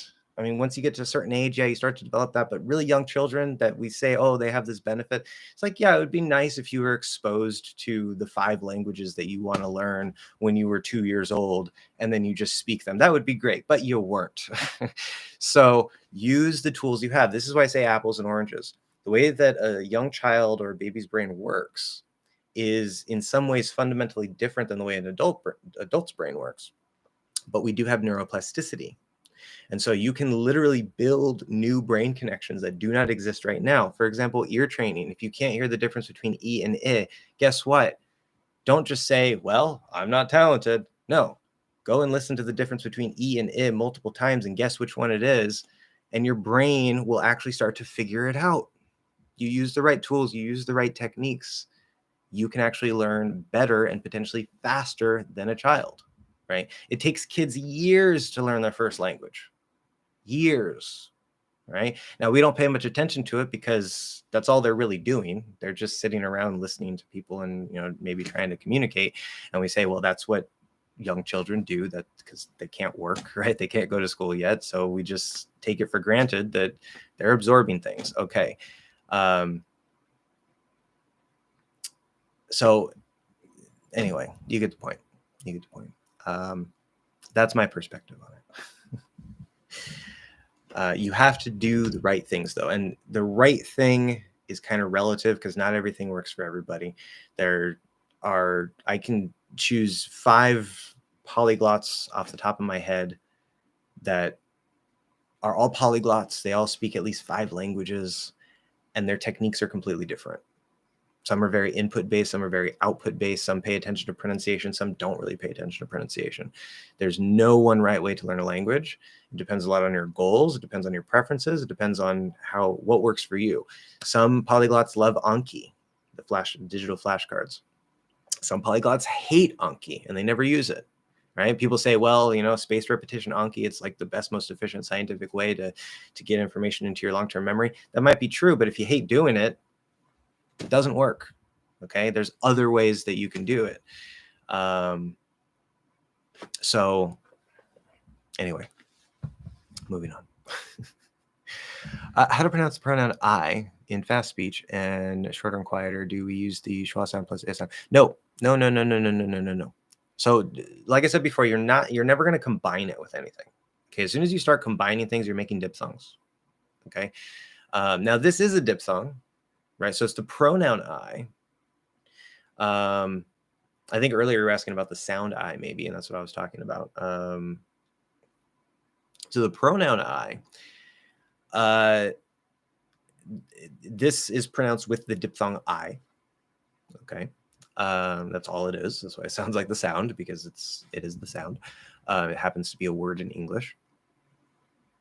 Now we can cut the diphthong, where you don't say the I part at the end, because remember, I ends in I. It sounds like E, but it's I. So you just say that start, I, or you can kind of partially go up, I, no problem, especially in faster speech. Even if you're speaking generally quickly, if you need to emphasize or clarify that it's I, you're probably going to say, I don't like it. I don't like it. So it's going to come out a little clearer, a little bit more full, a little more correct, right? Not reduced. But in general, we almost always cut the diphthong on I, the pronoun I, to refer to myself. But you're never going to say like, so let's see. So you said schwa sound plus I. Okay, so if I were to do, I don't like it. I don't like it. Even if I do it the other way, I don't like it. I don't like it. If anything, that sounds like you're saying, yeah, comma, I don't like it. So no, in no way. I don't want to completely limit things for really fast, messy speech, because we natives, including myself, especially myself, we tend not to be very conscious of what the actual little changes that happen in super fast, super messy speech, because our brain filters all that out and we just understand. But I would probably say no. You at the very, very least, you don't want to try to mix it with the schwa or with some other sound. It's just, you just cut the diphthong. Don't say the end part, just say the start. Maybe that start can potentially reduce all the way to a schwa itself, but you're not going to then do schwa plus I, you're just going to do schwa. Okay. And again, we're talking really fast, really messy speech, not really necessarily normal speech, or especially not the slow, clearly enunciated speech. What does the word fancy mean? Fancy, fancy.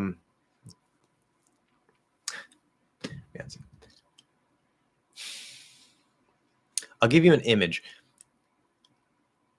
Think of,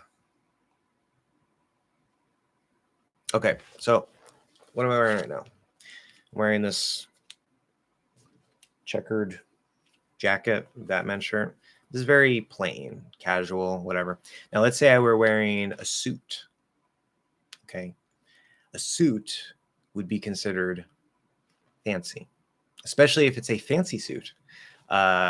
Like, because if you just wear a regular business suit, a lot of people wear business suits when they go to work. It's no big deal, whatever. Okay, it's fancier than this. Fancy is kind of like sophisticated. That would be a synonym.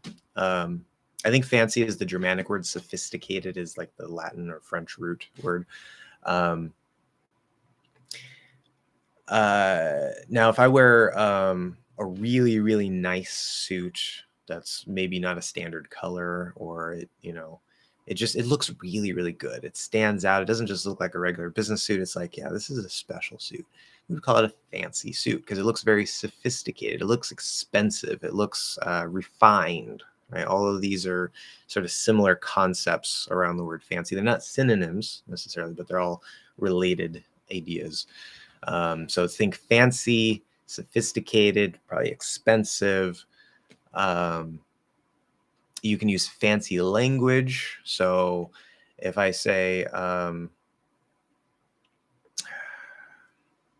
is a little tricky when we get to language because some things can kind of sound a little fancier because they come from like a French or Latin root compared to like, okay, hard and difficult, neither of them are fancy, but compared to each other, hard because it comes from the Germanic root. From an English speaker's perspective, this is largely subconscious.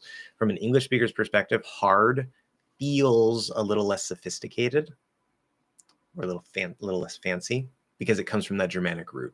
This is the topic of language going back hundreds, potentially over 1,000 years in the subconscious of a native that we're not conscious of at all based on how things sound.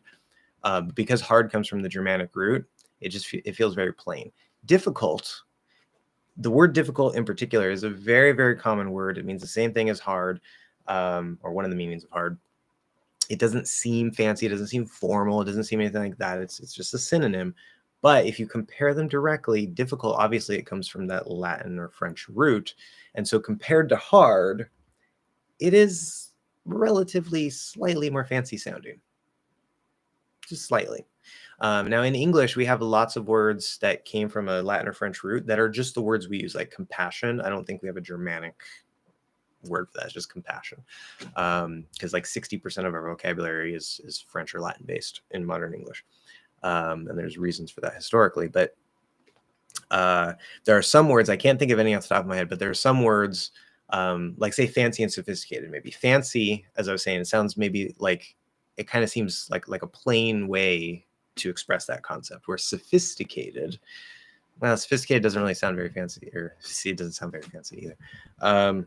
That's not a good example. That's like difficult and hard. I can't think of an example off the top of my head, but there's some cases where you have like a plain everyday word, and then you have a word that means the same thing that is probably less common, that sounds more refined and sophisticated. And if you use this word instead of this word, some Americans will think that you're trying to sound smart, because you're using like the more complicated, less common word that means the same thing. So I'm gonna have a lesson on that at some point. I need to actually come up with a list of words that have that type of relationship. But anyway, I don't trust dictionaries anymore when it comes to pronunciation. Good. That's rule number one. Don't trust the dictionary for pronunciation. Part of my misunderstanding comes from that I just asked a question yesterday about the word here, and it's transcribed with the short eh. There's a short versus long again, with the I sound when it's actually the E sound. Okay, now that the dictionary is half right. Yeah, so the way that the dictionary transcribes that is the way that it's traditionally taught. The way that most teachers will teach you the R-colored vowels, they will say that there is an R-colored I, but there's no R-colored E. Okay, so when you say like you put the these words which sound the same, or this word or whatever, it has that plus the regardless of how it's spelled, it doesn't matter. That it would be ear, ear, not ear. The reality, there are probably some speakers who just use that, maybe from certain regions, and that's part of that, the neutral accent of that particular area, like maybe the North Midland. I think the E plus is maybe a little bit more of a West Coast thing, but it doesn't matter. The way that I teach this, I don't know if you've seen my lessons on the R-colored vowels, but I talk about this. You can do E plus you can do I plus or anywhere in between. It does not matter.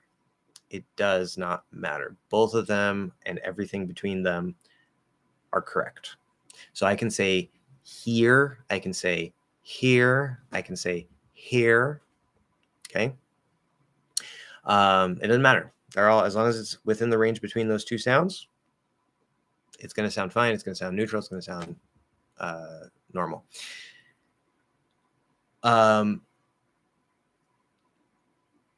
That's a little bit of a special case. So the dictionary actually is only partially right on that. I was going to say something else about that. What was it? Here, or something. Oh, yeah. What we tend to do, I will say, is so obviously E tends to be maybe a little bit of like a clearer, harsher, relatively harsher sounding sound than I. And I is also a common reduction sound along with So like believe, believe actually has more than one reduction. Because of that, if we are maybe speaking a little bit more clearly or we're emphasizing, we'll tend to go more towards E plus So like sit here. You don't have to. You can say so here. You say either one, doesn't matter. But we'll tend maybe towards E plus if it's needs to be slower, clearer, more enunciated. And then the I, almost as if it's a reduction, which it's not really in this case, but you can think of it that way. In the faster flow of speech, you could still say E. There's no problem with it. But we might tend a bit more towards that I, so we don't have to get all the way up into E. It's a little easier. There's another thing here between E and I, like with the ing ending added to verbs. It's its own other little slightly complicated topic, but there's something similar that can happen between E and I there. So yeah, but in general, I would agree. Don't trust the dictionary for pronunciation, especially not if you want to learn it the easier, simpler way that I'm teaching you. Okay, is saying I'm here for it the same as saying I'm into it? I think these are quite contextual.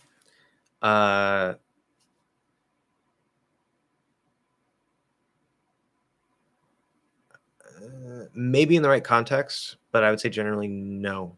Without any extra context, I can't quite answer the question, but I would say no in general. They can be kind of similar, maybe.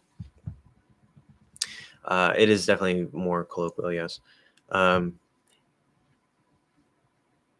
they can maybe kind of point to the same thing without saying exactly the same thing. But if you're into something, it means like you really like it. You're really interested in it.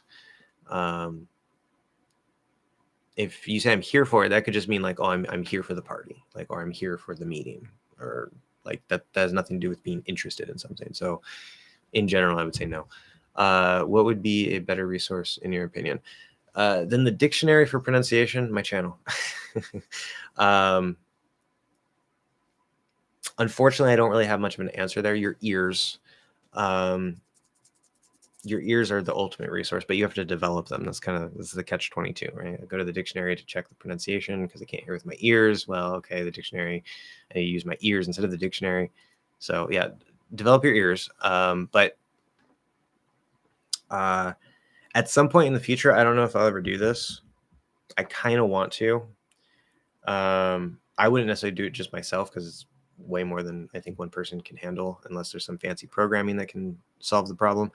But I want to have sort of like an English hacks pronunciation dictionary that you can go and look up any word and it will use the English hacks phonetic transcription method instead of the IPA.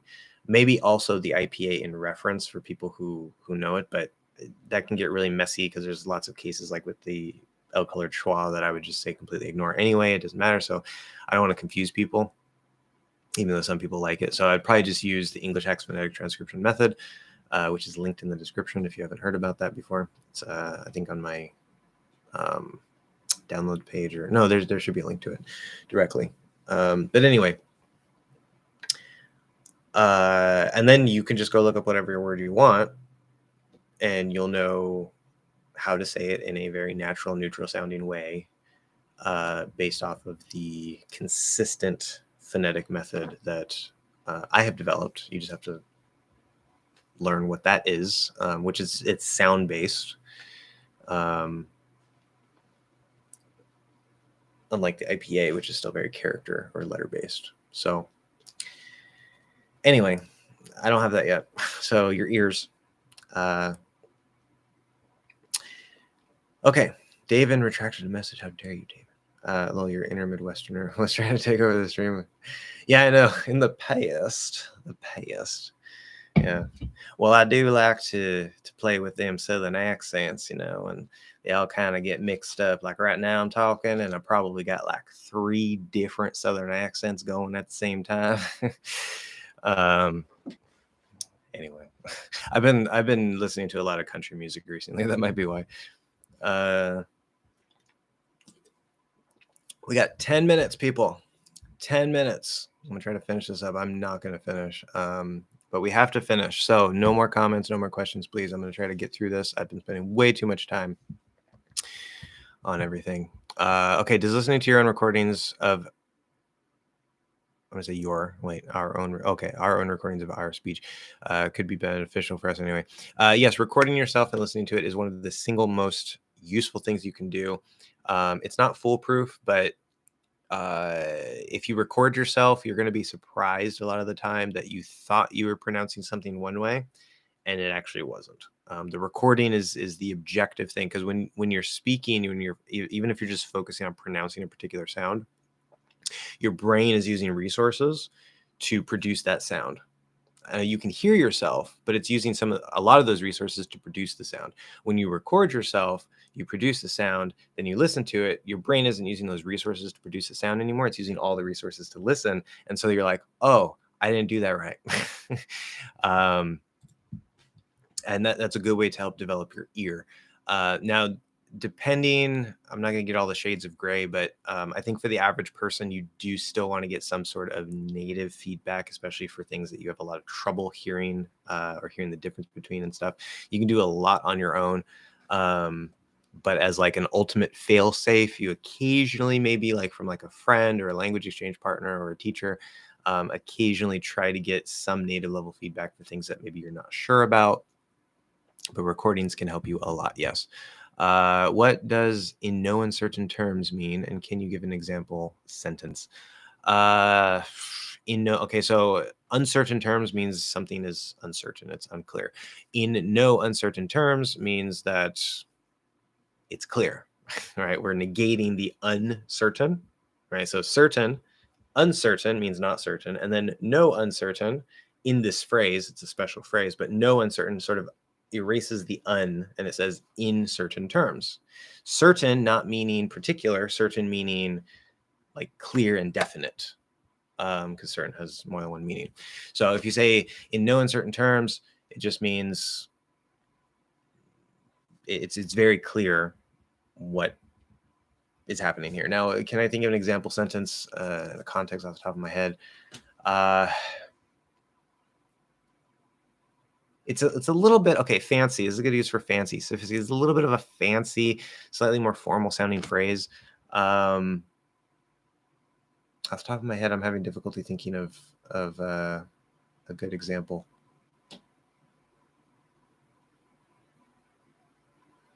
Yeah, I'm not going to sit here for however long and try to think of that. You can find plenty of examples online. Just type that in and you'll find lots of examples. And you can come back if you have more questions. I noticed that flap TD sounds different depending on how fast the speaker is speaking. Opportunity. It's not a good idea. They sound different to my ears. It gets faster in linking mostly, etc. Instead of et. Is that okay? Okay, so I don't have time. I think I might go a little bit over today. I do actually have a little bit of extra time today, so we'll probably go a little bit over, but I got to catch up. How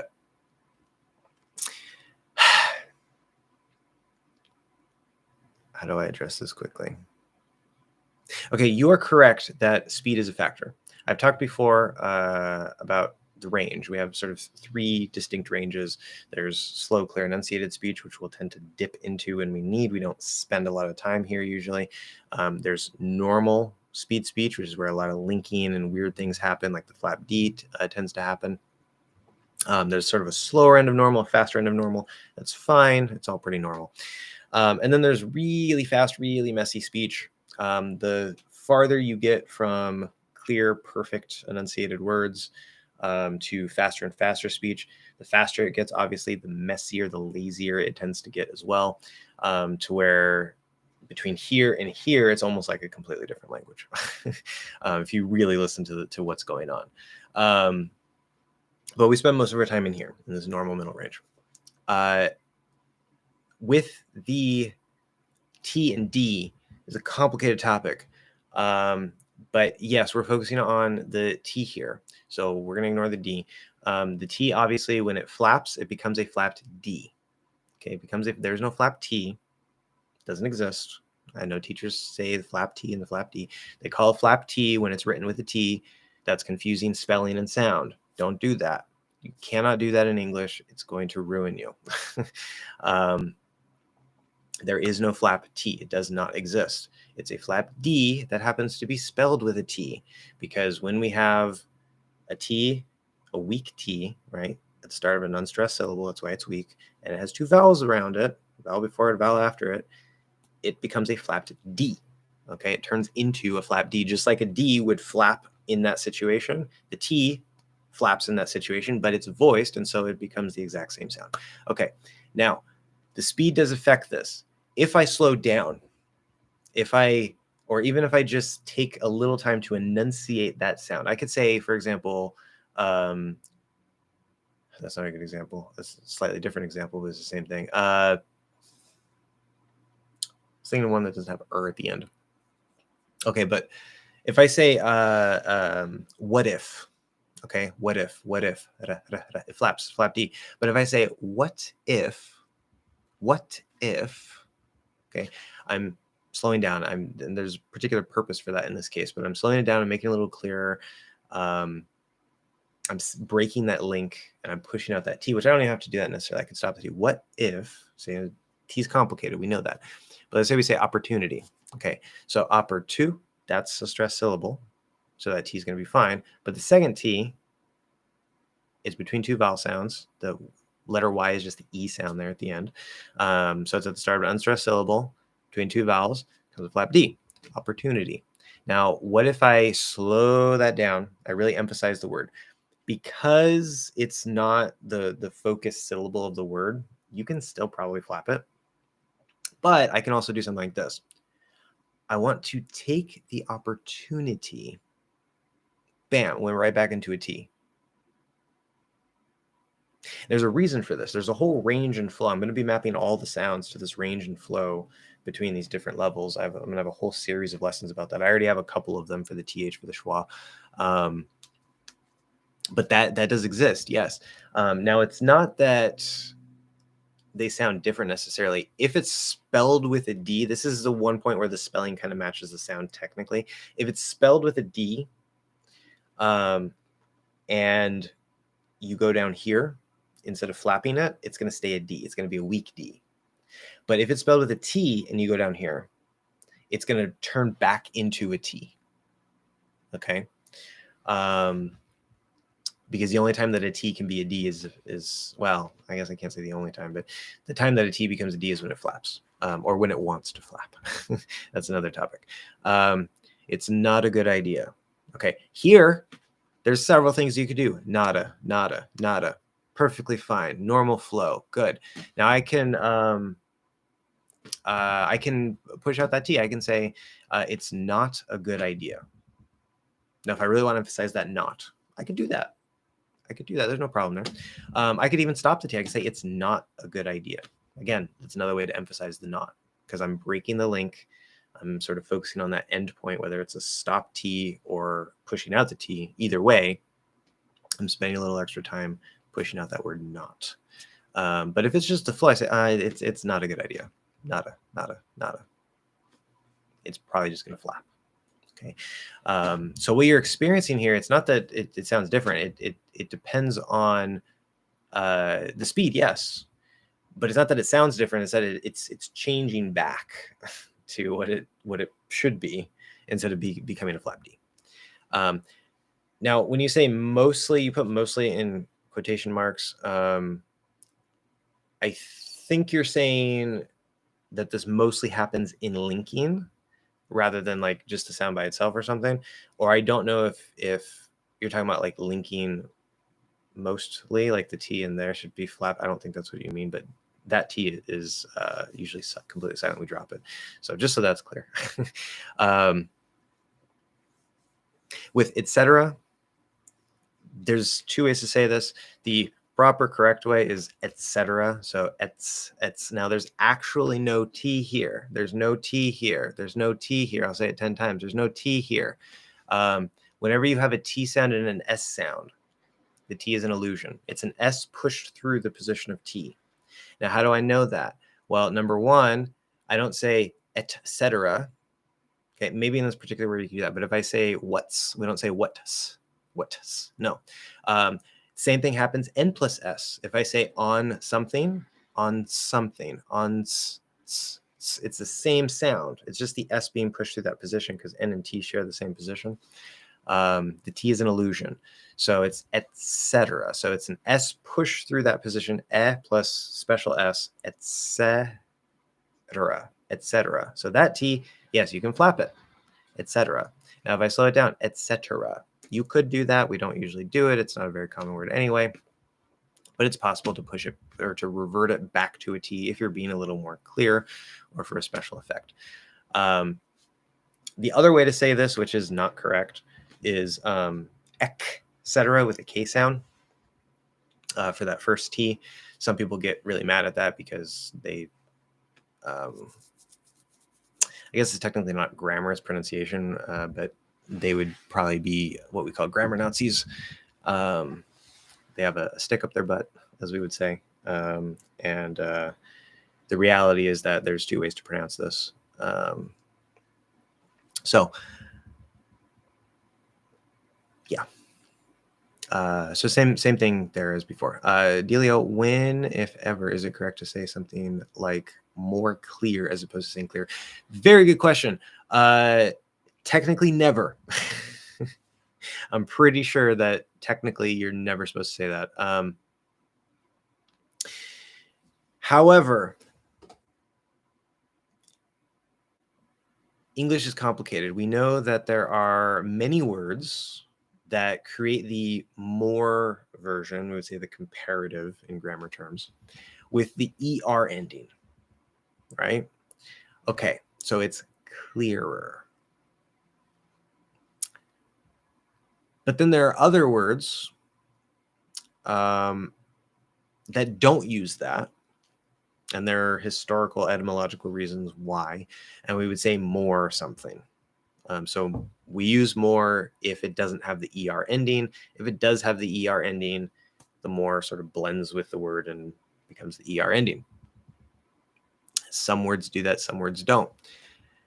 Because of that, you will hear natives, myself included, I've done this many times. So that actually happens probably on a daily basis if you actually listen to real English. You will hear natives sometimes mix these up. They'll say more clear, or I can't think of off the top of my head an example where it's supposed to be more something instead of the ER ending, but they'll switch it and they'll add the ER ending when it's supposed to be more. I think that's a little less common, but that happens too. And I think English is sort of in some stage, I don't know where, if it's sort of on the early end, towards the middle end, but I think we're in a transition, a very broad, hazy transition, where one of these two is probably eventually going to take over. And in the subconscious mind of natives, we're still sort of, we would say, waging a war, a subconscious war in our own brains without realizing it, of which one is going to win.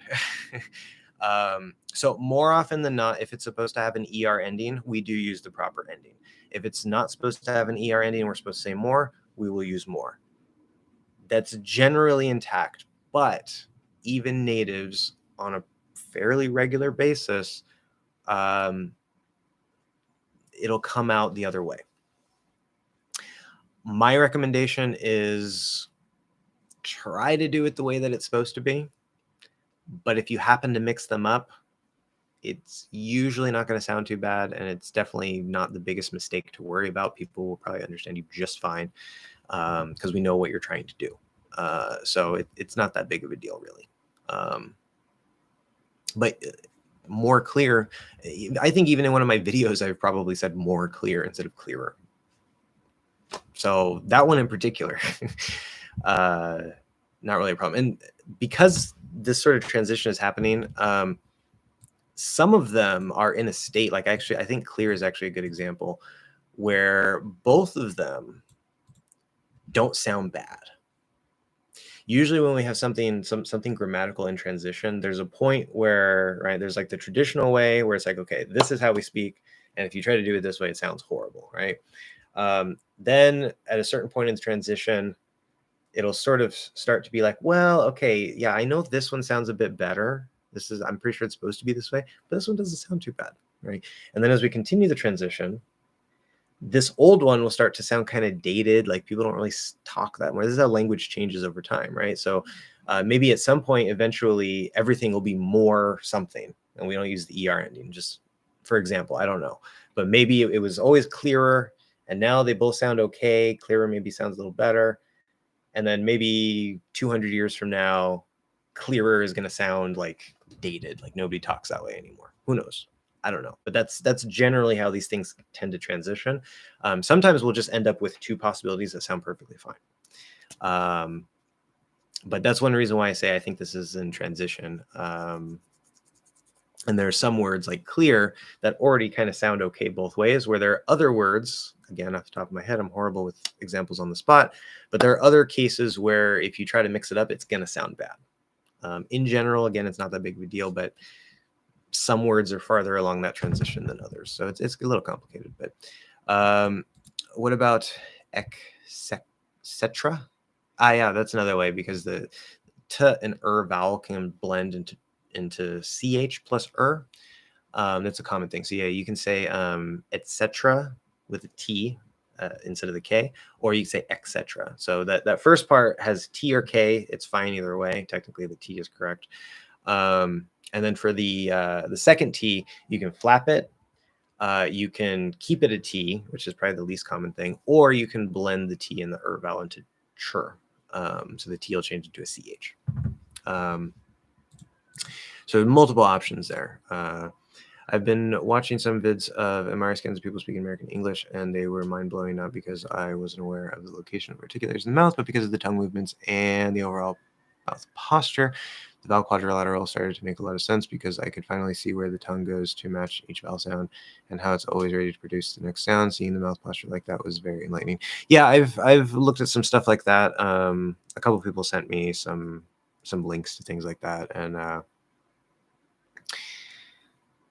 I could definitely see they're definitely useful, especially to like see what's going on.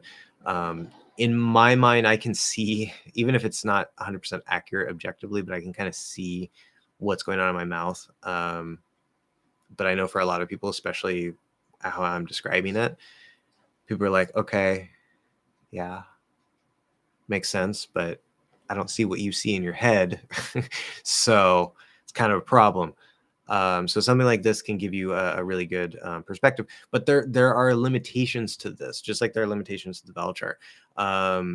Like obviously, I don't know if there's any front views, which probably wouldn't be very useful in an MRI, but when you have the side view, that gives you a lot of information, but it still doesn't necessarily tell you, okay, where, like you can see the shape of the tongue, you can see how the tongue moves, and that's good.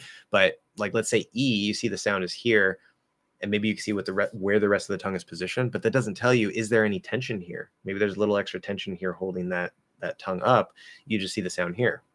Okay, it doesn't give you that information, or what the tongue is doing from this view, right? Because like maybe from the side you see the tongue doing, I don't know, something like that maybe, but from the front it's actually like that, so it looks kind of like this, but it's actually more like that. And you might not see that from the side. So there are limitations, keep that in mind, but it is a very useful and interesting tool for sure. It's sort of like a a real life vowel chart almost, which is nice. It's Kyoto. Welcome. I'm so over time. I gotta finish this up. I'm gonna reach a point where I just have to cut it off. I'll go until 2. It's 1:40. I'll go until 2. I'll give you guys a little bit, but no more, because I won't be able to catch up. I'm gonna put Cyper Kevin is the last comment. Anything after that, I'm gonna have to cut off and ignore. I apologize, but I'm way over time here, and I'm not even caught up. Okay, let's see. Where was I? Okay, so it's Kyoto. Will you make videos focusing on more informal English on your channel? I really like informal English. I'd like to learn more about Southern and AAVE dialects. Okay, good question. So I will not really be talking about Southern dialects. I will not really be talking about AAVE dialects. There are some points that I have to touch on that are related to especially AAVE because of the effect that hip hop and rap have had on pop culture, which is fantastic. But then you guys end up saying, for example, dis instead of this, which you can use the dental D, this, that's okay. But if you use a straight D, dis, might be perfectly fine in AAVE, which is not a problem in itself. I'm not saying that it's bad or uneducated or whatever, but according to standard American English, the way that you're probably learning, that you want to learn, you can't do that. It's going to sound very informal and uneducated from the standard American perspective. Now, if you want to sound like AAVE, you want to speak, in that particular way, that's your choice. There's nothing wrong with that. But if you're trying to sound standard general American, there's certain things that AAVE does that might be in pop culture that you need to know about. And so I might touch on it and say, hey, this exists here, but if your goal is over here, don't do this. Okay. So I do kind of have to deal with that a little bit, but I don't plan to make, like a series or something on the AAVE. I'm not an expert on that. Same thing with Southern. Anytime I try to do a Southern accent, it comes out with like 2-3 different accents. You get some Texan and then some Georgian and then all kinds of whatever. So, maybe I'll touch a little bit on that if needed. Now, for informal English, standard general American English has informal language. You don't have to go to a different dialect to sound more informal. In fact, Southern, which again, this is a stereotype, is not accurate, but Southern accents generally sound less educated. Okay, so not only will it sound maybe more informal, but it might also sound less educated. And that's not just a pronunciation. So a lot of times the pronunciation is fine. It's just different. But sometimes like the grammar maybe gets used in incorrect ways that don't fit the standard. And so it sounds more uneducated to the average standard American speaker's ear. But there are plenty of informal things that I will be talking about. Again, off the top of my head, I can't think of anything. And the whole topic of what's formal versus informal, I'm going to set up a whole framework for you on how to understand that, because American English in general is not formal. We do have ways to sound more formal, to sound more polite, but compared to especially other languages, but even compared to say British English, but especially compared to other languages, English as a whole compared to say Spanish is less formal, I would say, because it's not built into the grammar as much necessarily. Like Spanish has, right, there's tú, which is informal you, and then there's usted, which is formal you. If I go up to a stranger and I said, hey, ¿cómo estás tú? They might get offended because I'm speaking informally. Where in English, if I say, hey, how are you? We just have you. So there's nothing to be offended by. Now, if I say, hey, how's it hanging? That's a more informal expression.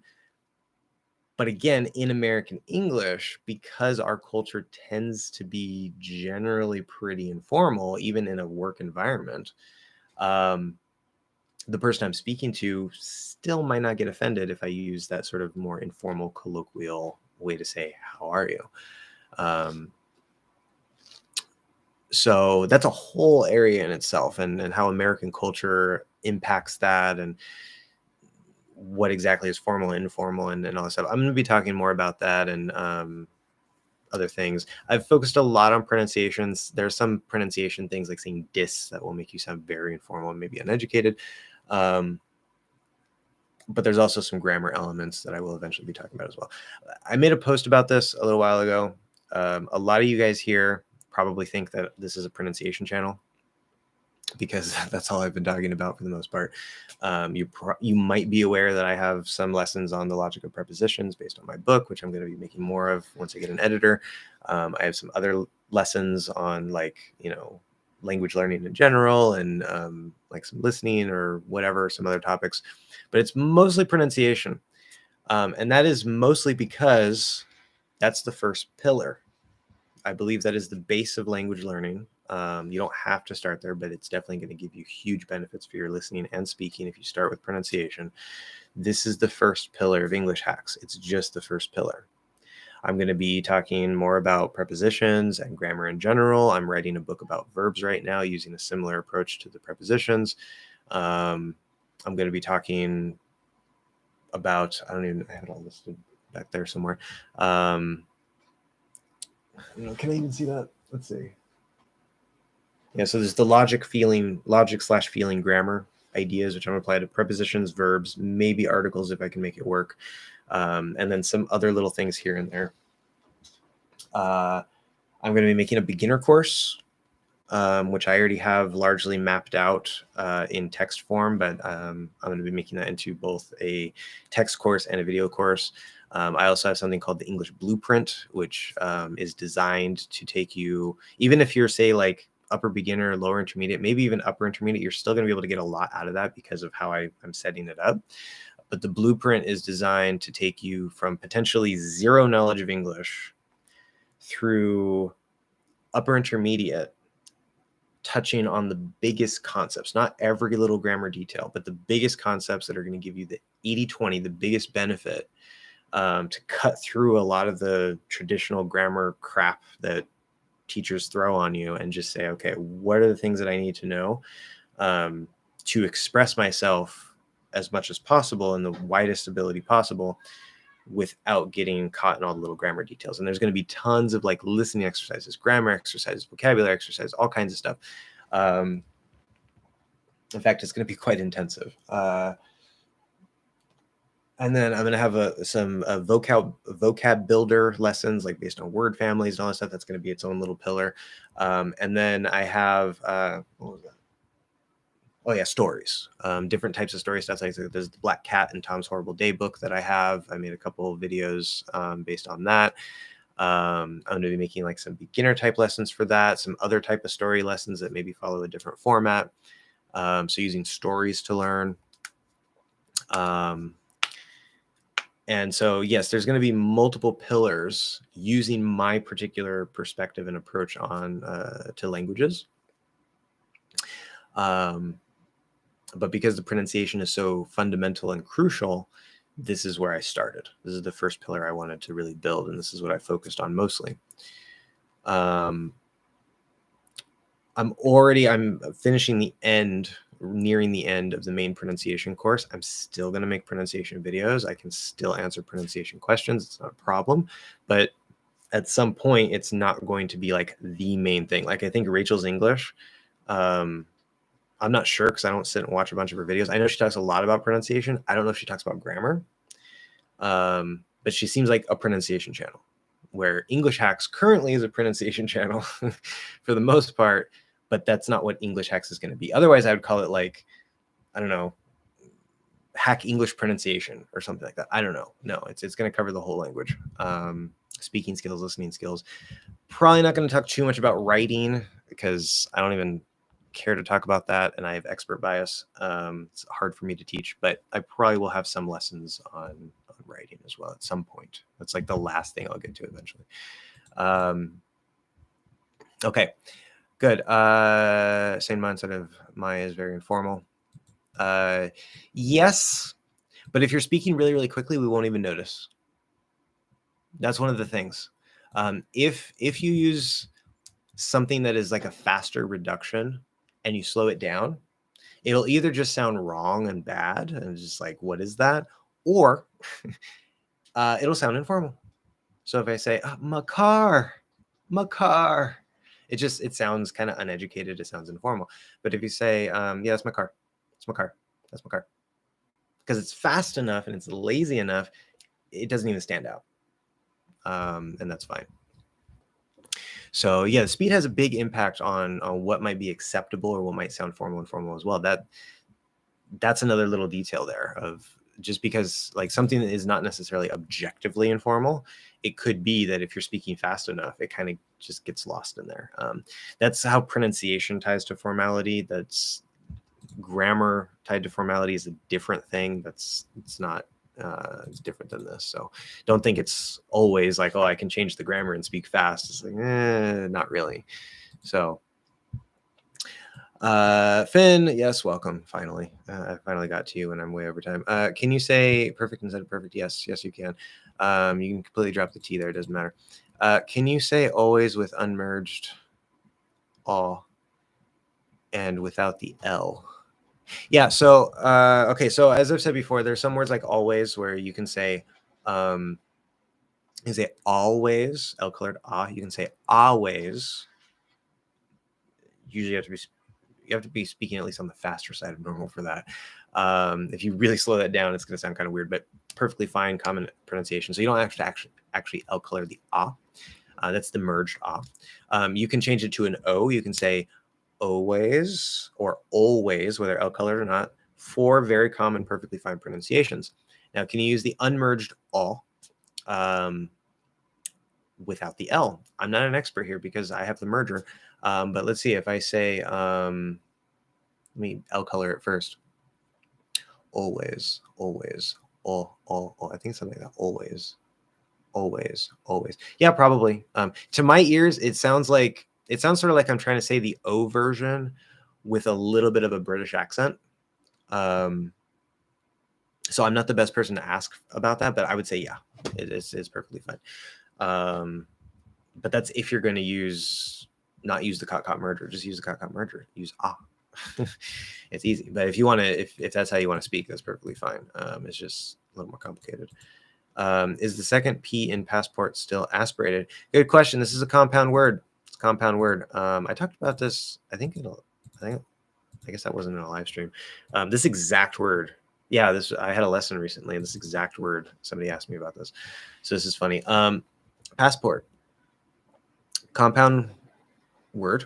Both are nouns. Passport. Normally, they're both strong P's. So what happens when we combine them? Depending on who you ask, some people will say, okay, well, the past is stressed, the port is not. It's not quite accurate. That's the most important part. It's not quite accurate. They're both stressed. Past gets primary stress. So what happens? The first P needs to be strong. It needs to be aspirated. There's no question about that. You can't change that. Okay, it's just because you combine it, pass is pass. Okay. When we say the port, okay, so normally port, you can hear that little, right, port, okay. I say passport. What's probably going to happen, we're not saying passport, okay. It's at the port. It's a passport. If I try to keep it at that same level, right, because remember, the strength of the stop consonant is based on the stress. It's not like, oh, I have to do this aspirated P because it's a stressed syllable. No, the aspirated P is created because it's a stressed syllable, or it's at the start of a stressed syllable. So it's the stress that creates the aspiration. So if it's not stressed, if it's at the start of an unstressed syllable, we say happy, you don't push out the P as much. There's not really that puff of air. It sounds like a weak P because it's at the start of an unstressed syllable. It's a weak syllable, right? Okay. When you have a secondary stress, what does secondary stress mean? Secondary stress means that you still have stress, but it can't be as much as the primary, which means in the case of a sound like P, it's not going to go all the way down to a weak P because it's stressed, but it's also not going to go up like this because now it's clashing with the primary stress. Okay, you're basically stressing both equally. You can't do that. Okay, so you got to go in between. Now, is it possible, especially if you're speaking very lazily, to take that secondary stress and make it sort of a weaker version? Yes. That's part of why the primary stress is the most important. But passport, passport, port, port, port, happy, happy, be, passport. So it can be kind of hard to hear. What I would recommend is focus on that primary stress. That's what most teachers recommend. I agree with that. Focus on the primary stress. If you want to get that little extra puff of air, which you probably should if you're saying the word nice and clearly, in the secondary stress, do that, but don't make it as much as the first one. That's where it's a little tricky. So the easiest thing to do is kind of just don't worry about it as much. Don't make it like port, because now you're kind of reducing the syllable, right? In your attempt to make that P really weak, you're not saying port anymore. You still need to say or. So as long as you're just saying that second syllable clearly enough, you're just not saying it as loudly. It's still loud, just not as loud, right? It's all relative. It's like a step down, like a half step instead of fully unstressed. As long as you don't do it as much as this one, you're fine. That's the idea. Is the T in chapter really a D? As in India? Wait. As in India, meaning like Indians say it that way? You mean the T in the word chapter? Or just an unaspirated T? I know this is splitting hairs, but I just want to know how you perceive it when you say it. Okay, yeah. So, well, I've talked a bit about this before. How like the P and the K and the S before the T can sort of change the T, and technically it's still a T, but it sounds more like a D. The easy thing to do is just to say it's a D. I don't know. I want to be accurate to what I think is true, but I also want to be practical. So I sort of give that long explanation, which just makes things complicated. I know. Chapter. It's not necessarily. I wouldn't say that it's a D. See, this isn't going to make sense. It's like a T with slight voicing, but for the sake of practicality, just think of it as a weak D. Yes, it's a weak D, chapter. And my explanation for that is because, again, the weak T, when it links to a vowel, whether that's inside of a word or between words, it wants to flap. That's what the American T wants to do. If it's weak, if it's not a strong T at the start of a stressed syllable, and there's a vowel for it to flow into, it wants to flap. It can't flap unless there's a vowel before it also.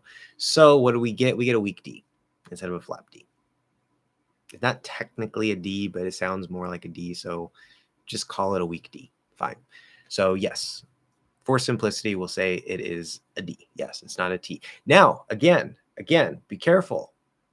Just like I was talking about earlier, how if you say like opportunity and that last T becomes a flap D, if I slow it down and I want to kind of push out that particular sound, make that whole word, not just that main syllable, but the whole word really nice and clear, it will turn back into a T. This is one of the difficult things. So I can say chapter. Let's go to chapter 1. Possible, not likely, but possible. Okay, that's one place where the T is a little tricky.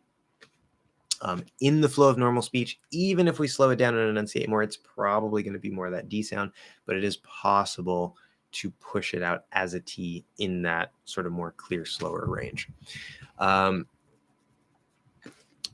Okay. Can you say lig at that? Oh, for like that. If you're really lazy or just speaking funny on purpose.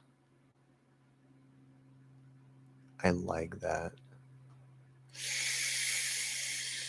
No.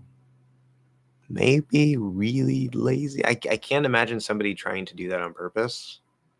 But if we're like really, really lazy and really fast, I mean, maybe potentially, I can't imagine that happening. Maybe it does. Maybe you've heard it. And so I guess it exists if we're really lazy, but I would not expect that under any circumstance. No. I saw this old man say, I never took add any meaning to the sentence. Yeah, it's more of a filler. Definitely more of a filler. Why is English not a phonetic language? Well, technically, all languages are phonetic if we're going to be accurate. I know there are people who like to try to catch that. All languages are phonetic. but it doesn't have a phonetic script or writing system. Why? Because it has this really long, messed up history of influence from other languages, especially with French and all kinds of craziness and Latin and the traditional perspective of English speakers in Middle English. I don't know if this was all speakers, but there were at least some speakers in Middle English that like Latin, when it was actually still spoken, at least by the church, it was perceived as like a more sophisticated, refined, proper language, and English was sort of this like dirty, inferior, local language or whatever. Some people had that perspective, and so Latin was up here and English was down here, and so we took a lot of the spelling, like det, D-E-B-T, silent B, because we don't say it in English, but it's there in the Latin spelling. So we got to keep it because it's better. It's more sophisticated. We should keep that Latin spelling, right? We adapt it maybe a little bit to English, but it's just a silent B now.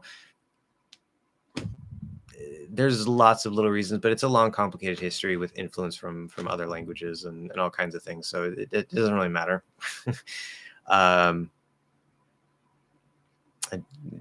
We could do a spelling reform, but especially in American English, that's never going to happen. I can imagine maybe the Brits doing that at some point, maybe, maybe, but in American English, no, our culture would not have that. Maybe once China becomes the world superpower, we'll consider that, but right now, no.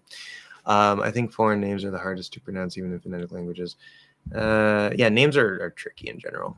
In the video, a historian explains being Gen Z by whatever. He says growth stats at 509. He transitions from TH to S in a way that's very common, but I can't really explain. I don't think something. It's a dental T to S, but he's not omitting the TH either. So like growth stats, it's like that. Yeah, I would imagine that's it. Unfortunately, I don't have time to go look at it. I'm already over the time that I said I was going to go to. How do you pronounce the name Diego? Is it a supposed to be triphthong? T-R-I, not 3. Maybe you did that on purpose because it's 3 sounds. A threephthong.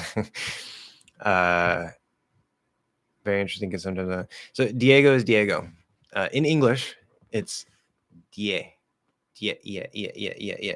So we're going E to E. Anytime you go from E to any other vowel, we get a small Y. It's not a triphthong. It's just being linked by a small Y. Diego.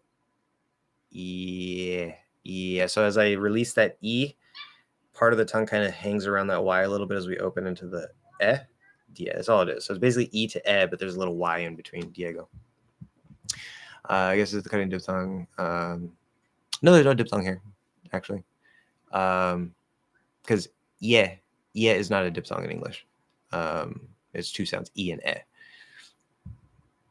The diphthong would be the other way, A. From E, which only exists in the diphthong, to E. It sounds like E, but it's E. Oh my God, that's exactly how I tie shoes. Wow, way back. Okay. And the left right side confusion I can relate to as well. Yeah. Can sound like a Spanish ñ? No. Or a Portuguese ñ? No. No. Is here. It's physically created differently. You have to use the back of your tongue to come up. Ñ in Spanish or Portuguese is produced here. Now, I think depending on the next sound, like if the next sound is a g, like if you say, I can't think. So like, okay, so there's Angel, the name Angel, instead of Angel, because the h is back here, right? It's common in Spanish to just shift it back here. Angel, even though is not actually a sound in Spanish. But that's not ñ, that's n moving into ng. That would have to be like Angel or something like that. No, the ñ is ñ. It's like n plus y from an English perspective. Ñ. Is just a pure There's no ñ, no y to it. Depending on what's after it, like going, if you use instead of like I usually use but if you say going or ring you. So if you release into y, then you're gonna get like an ñ from back here, but only in that transition. So if you say doing it, When we add ing to a verb, the way that I speak, the way that I generally recommend, I have another special recommendation that I make in a lesson talking about the secret of the ing hack or whatever. But the way that I do it, not in, doing it, a lot easier to speak. But say if it's ring, okay, you have to go back here, ring. So if you say ring it, it's not ring ye, ring ye. You have to release this into I, not release this, hit a Y, and then go into I. It's not nye. Okay. Yes, we have logic. I hope so. I mentioned that before, guys. I'm like so far behind. I forgot to say I pronounce Josh as Josh. I'm gonna say Josh.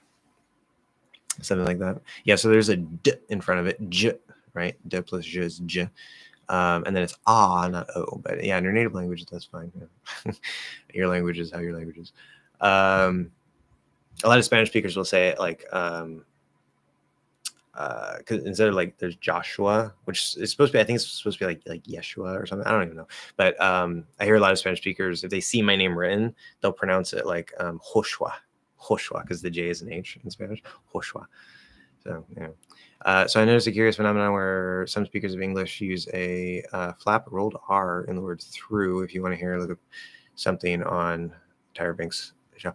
Yeah. So like through. That is going to be regional dialectical influence from other languages, or some British speakers do that.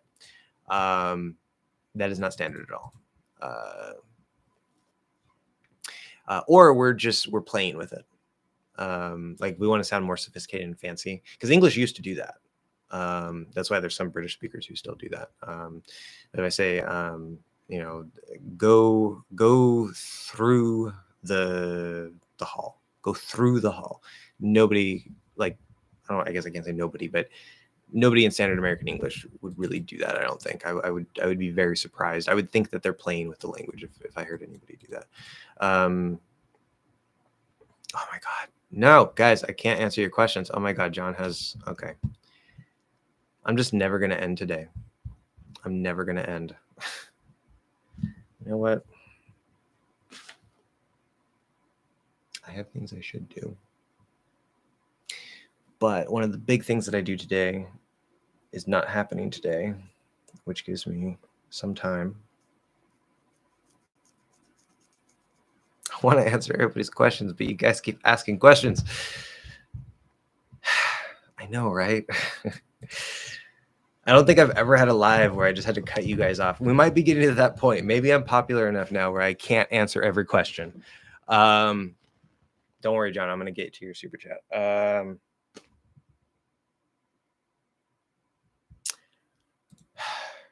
Okay. I'm going to do this. No more comments / questions. Okay. This is where I'm drawing the line. Drawing the line here. So any comments or questions after this comment that I just wrote, including that Finn just wrote, will be ignored. Okay? Because I got to finish this up. I can't do this all day. Okay? I'm going to give a little more time here. I'm going to try to finish up. Gotta go faster. Okay, John's super chat. Let me get to John's super chat, which, by the way, I don't know if YouTube didn't notify me or if I just wasn't paying enough attention. I did not see a notification for this. So John's super chat. Let's get to this. Same question with Wayne. So I don't know what the previous question. Oh, Wayne Corp. Okay. Short E as in check. And God, I hate long and short. There are no long and short vowels, guys. Short E as in check and short I as in get rid of. Okay. So the E sound and the I sound. By the way, short E has nothing to do with the sound E. That's why it's not a short E. Short I has nothing to do with the sound I or is. It's just I. Okay. Sorry, short I has nothing to do with the I sound. It's just I. Completely different sound. Okay. Sometimes sound when saying check and read when saying rid. Okay.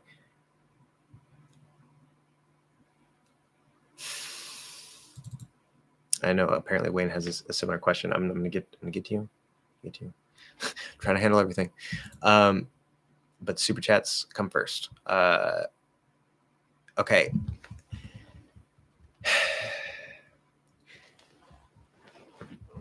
You might hear some speakers, especially Western Americans, pronounce a little lower. Same thing with can be pronounced a little lower, not higher, which would be closer towards e, but a little lower. So where can almost sound like can almost sound like a. They don't, but they sound more similar than you might expect them to.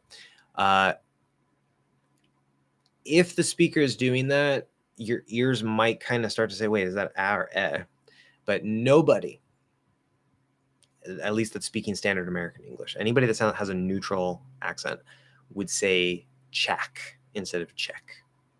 Maybe if they're very lazy, they get a little tongue-tied. Maybe it can possibly come out that way, but I would be surprised to hear somebody intentionally say it that way.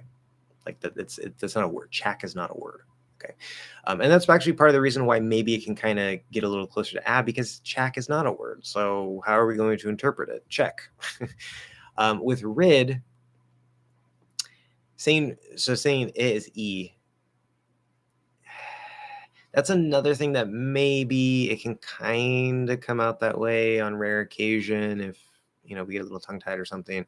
But again, you're not supposed to say get rid of it. No, it's not supposed to be e. Okay, in any way, it's not supposed to be e. So no. So just short answer: no check, no read for rid.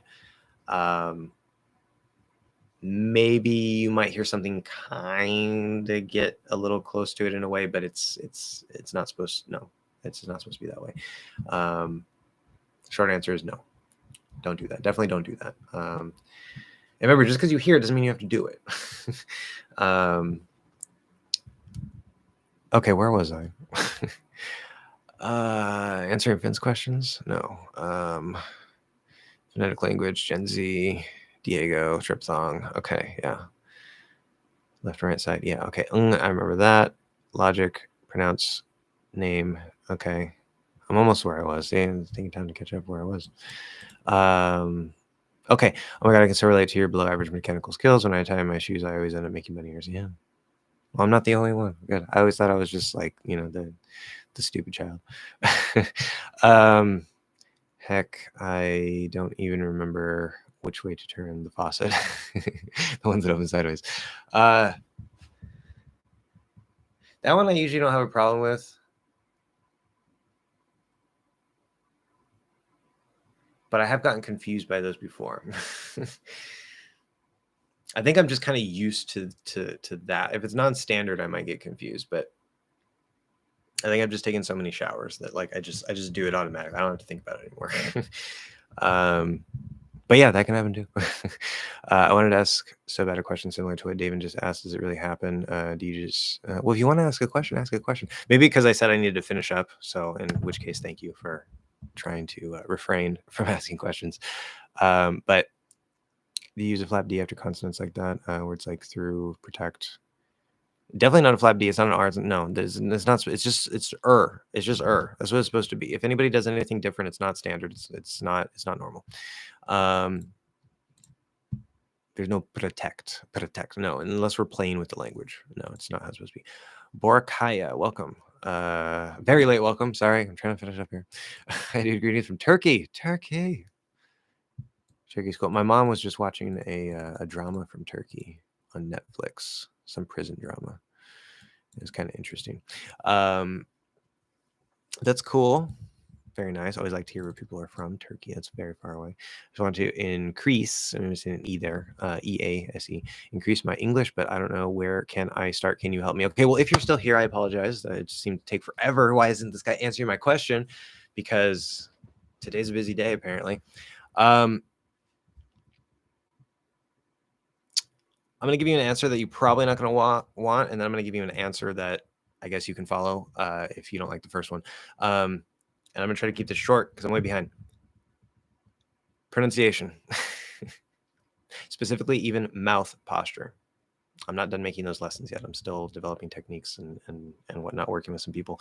But mouth posture, pronunciation, ear training, train your tongue, train your ears. This is the foundation of spoken language. People want to get up here to the listening and the speaking, and that's great. It's the same with every skill: programming, learning an instrument, language learning, et cetera, et cetera. There's always a fundamental mechanical level, mechanical skill that seems irrelevant, seems too simple, seems too easy, and yet this is where mastery happens. People who are way up here, who are world class, they spend a lot of time at this level. They probably didn't start there. And once you'll hear the same thing, when people get up to sort of the intermediate to the advanced level, across skills, they could be a programmer, musician, it doesn't matter. You'll hear them say, I wish somebody would have told me X, Y, Z. Top 5 things I wish somebody would have told me when I was a beginner. And almost all of them go back to this basic physical root mechanical level, this fundamental level. Okay. I'm going to be talking about a lot about this on my second channel when I get to that. Get back to that eventually. I already have one lesson on this topic, or lesson. I have one video on this topic. If you want to look it up, just find my other channel. For languages, for spoken languages, right? Written languages have a different base. That's characters, that's symbols. If you're learning Japanese, you got to learn the kanji. That's a different thing. That's not spoken Japanese. They're obviously linked, they're related, but they're not the same. Spoken English. If you want to increase your English skills, you say English skills, spoken skills, written skills, 2 different things. Okay, I'm going to assume spoken. Maybe all focus on the spoken first.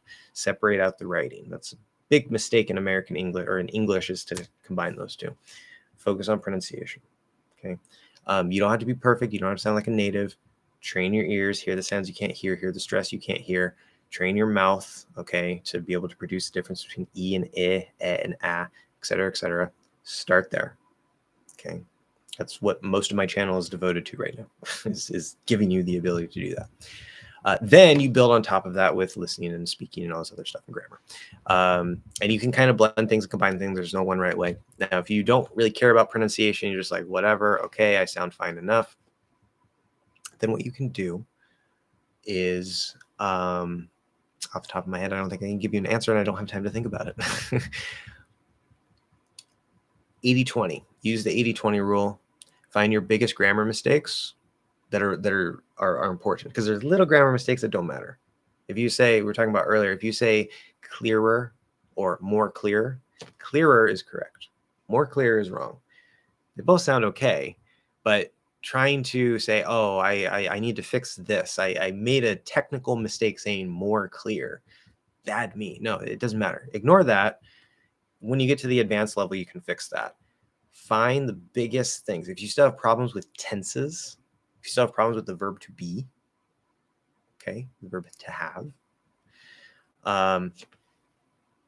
sort that out. Okay, some of it takes a while. Some of these details are going to take you a while anyway. It's fine. But find the biggest problems in grammar, biggest problems in vocabulary, biggest problems in, I mean, if it's a listening problem, go back to pronunciation. That's the answer. That'll solve your listening. If it's a flow of speaking problem, that's part pronunciation, part not pronunciation.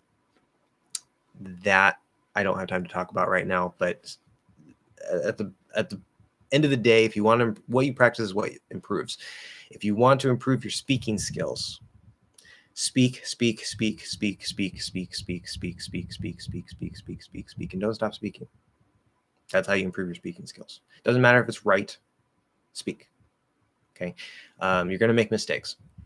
Now, keep an eye on fossilization, that you don't ingrain any bad habits, but don't be afraid to make mistakes. You have to make mistakes to improve. Just speak. Okay. At the end of the day, there's little techniques and stuff I don't have time to talk about right now, but speak, speak, speak, speak, speak if you want to improve your speaking skills. So that's what I recommend. 80-20 for grammar and vocabulary. If you want to improve your general English, your spoken English pronunciation, if you want to improve your listening, pronunciation. Also watch a TV show, series, long series, as long as series as you can find, no subtitles. Just, I don't care if you can't understand it, watch it. Watch through the whole thing, understand what you can. It's going to help your listening. Speaking, speak a lot. It's really not that complicated. Like, if you want to improve your speaking, speak. And it seems way too simple and too obvious, but at the end of the day, that's what it is. Okay. When you say started following really fast, do you drop the second T in started and the last D in started? Started following. Good observation. Yeah, this is really fast, lazy, messy speech. We can drop that first T. Started following. Started following. The second D is there, but it's just a held D. It's not even a full like glottal stop. It's just briefly held. I go into it, and then I release the F. Started. F is already there. Started following. Started following. So it's actually like start following, but really fast. Yeah, possible. Normal range, started. But you can see if we say started 5 times fast, that middle T wants to kind of disappear, partially because the and then because we already have the D at the end there, and so it kind of just disappears. Not supposed to be that way. So, but in faster speech, yes. I've heard you say creator can be reduced to creator. That's not really a reduction. It's not common to go from I to A. I even thought it was illegal.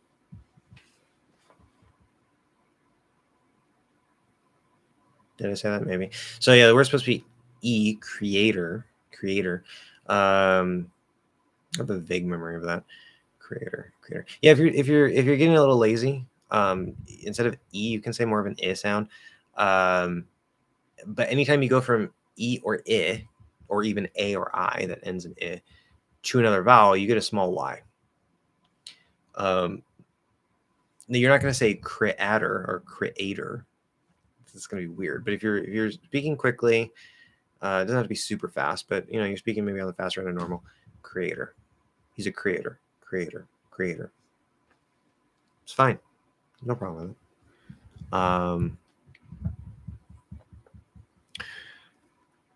Cyper, okay. Can you speak a little bit of Spanish with an English mouth posture?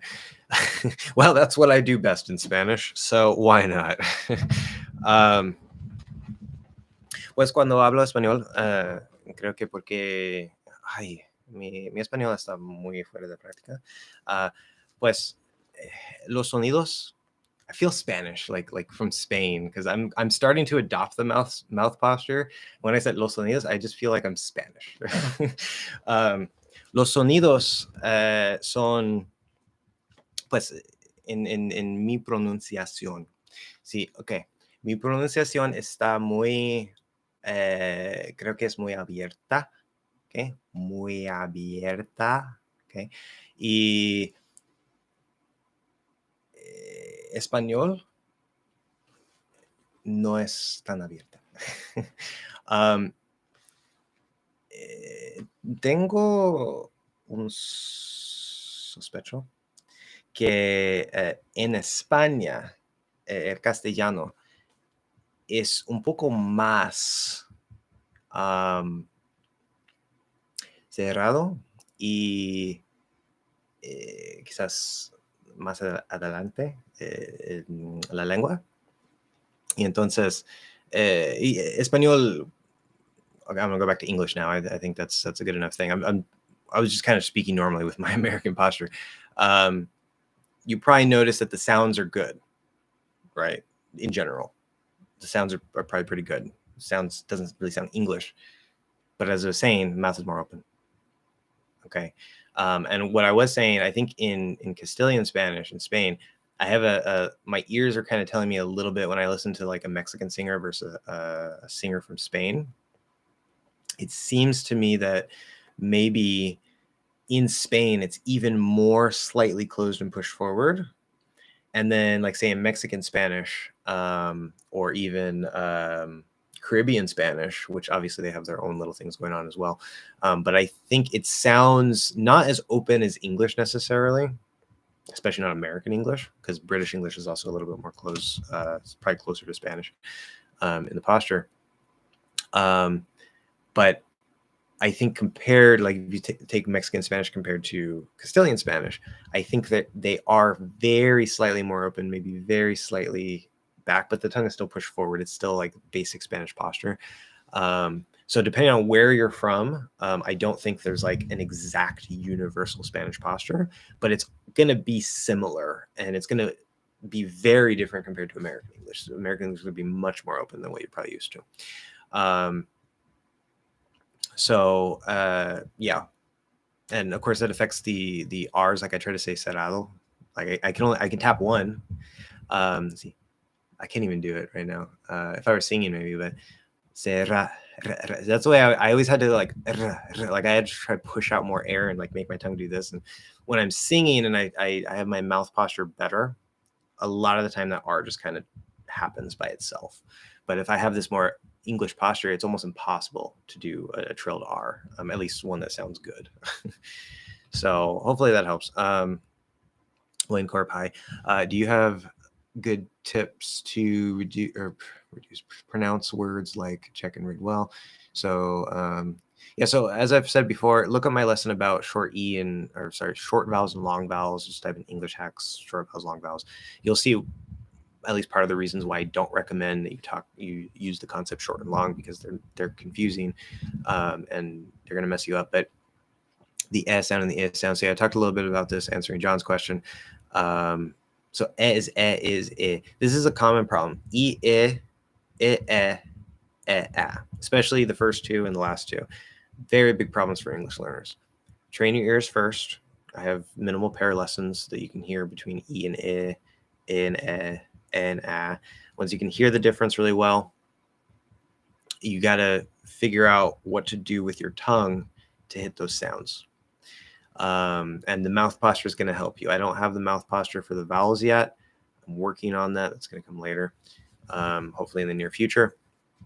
But that's going to help you build. Once you get the center of gravity, you're actually going to figure out how to build from build the E, the I, the ed, and all the other sounds. Please, any tips to pronounce words like check and read well? So short E as in check, short I as in read, they sometimes sound like when saying check. Yeah, so I like I was saying with John, it could also be an ear problem that you think that rid kind of sounds like read because your ears aren't trained enough. Or check maybe sounds like check or something like that because your ears aren't trained enough. Now, I'm not saying that's the reason. That could be partially the reason. Again, for these cases, I wouldn't expect natives to do that. That seems weird. So it's probably more of an ear problem. So go and train your ears, make sure that you can hear the difference. And one thing that you'll learn is that you might be able to hear a sound in isolation, like yeah, I can hear that. But then I say read, rid. And all of a sudden you're like, wait, that's not so clear because the R, baby. And so then you have to practice minimal pairs between re and ri so that you can hear that more clearly. There's combinations like that going from one sound or to one sound, it interferes with the sound you're trying to hear. And you have to do extra training for that. It's very normal. My super chat, okay. Sorry. Okay, hopefully I answered your question before you left, John. I am John. It just looks funny. I am John. Like maybe you're talking about because he spelled it with the H in the wrong place. He said he was running out of time. Yeah, okay. The last question, 5 minutes. Blah, blah, blah. Okay, so good. I can skip a lot of this. Sorry, John. I did answer your question, though. Hopefully you got it.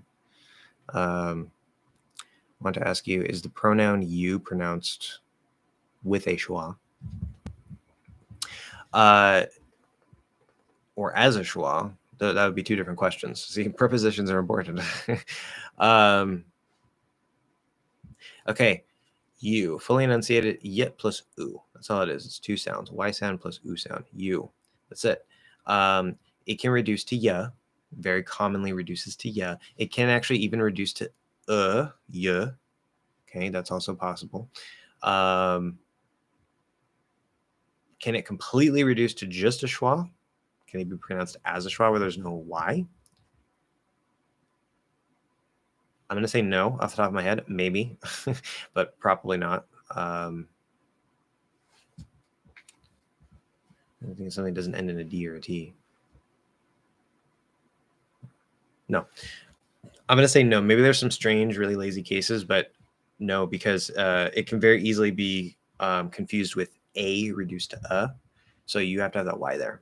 But yeah, you can reduce the vowel to a schwa sound. That's fine. Keep in mind that sometimes, depending, that can make it sound more informal. That's a little bit of a tricky point, but very often you reduces to regardless. So it's usually when you break grammar, or you break grammar and apply normal pronunciation rules. So instead of like, what are you doing? If you say whatcha, so the R like completely disappears. It's not that the ya sounds more informal necessarily, but the whatcha, that combination, now that you're blending because the R is not there anymore, that can sound more informal. And so you got to be a little bit careful. But yeah, it can reduce. It feels weird a bit typing your username. No problem. Good teacher. Oh, thank you. Spelled backwards. Yes, Nosrad as Anderson. Or with a high schwa as in book. Yes, so I answered that. Yes, it's also possible. Well, if you are not financially stable, use your money, guy. I don't need your money. I appreciate it, but you got to use your money for you. Yeah, I didn't even see it. Could be my fault that I didn't even see it. Rich eventually. Yes, become rich, John. Good luck. I hope so. So Finn answers Kyoto's question because I was taking too long.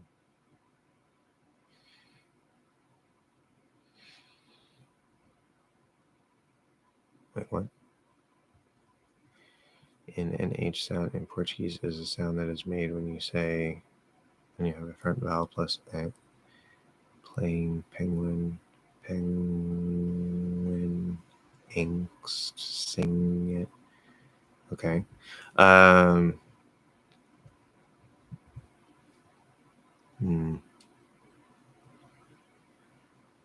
So if I understand what Finn is saying, I would disagree with that. But yes, I'll be here next weekend. Okay. Yes. And David, hopefully you have gone off to sleep instead of sitting here watching me try to catch up. Okay. It took an extra hour. I appreciate people cutting things off. Thank you very much. Again, sorry, John, I didn't get to your super chat right away. Either I was not notified or I did not notice, in which case it's my fault. But thank you very much. I appreciate it. And thanks everybody else. 3 people who are still here. I do have to go now for sure. Next weekend, same time. Not until 2:30. No problem. Yeah. I'll see you guys next week. Have a great week.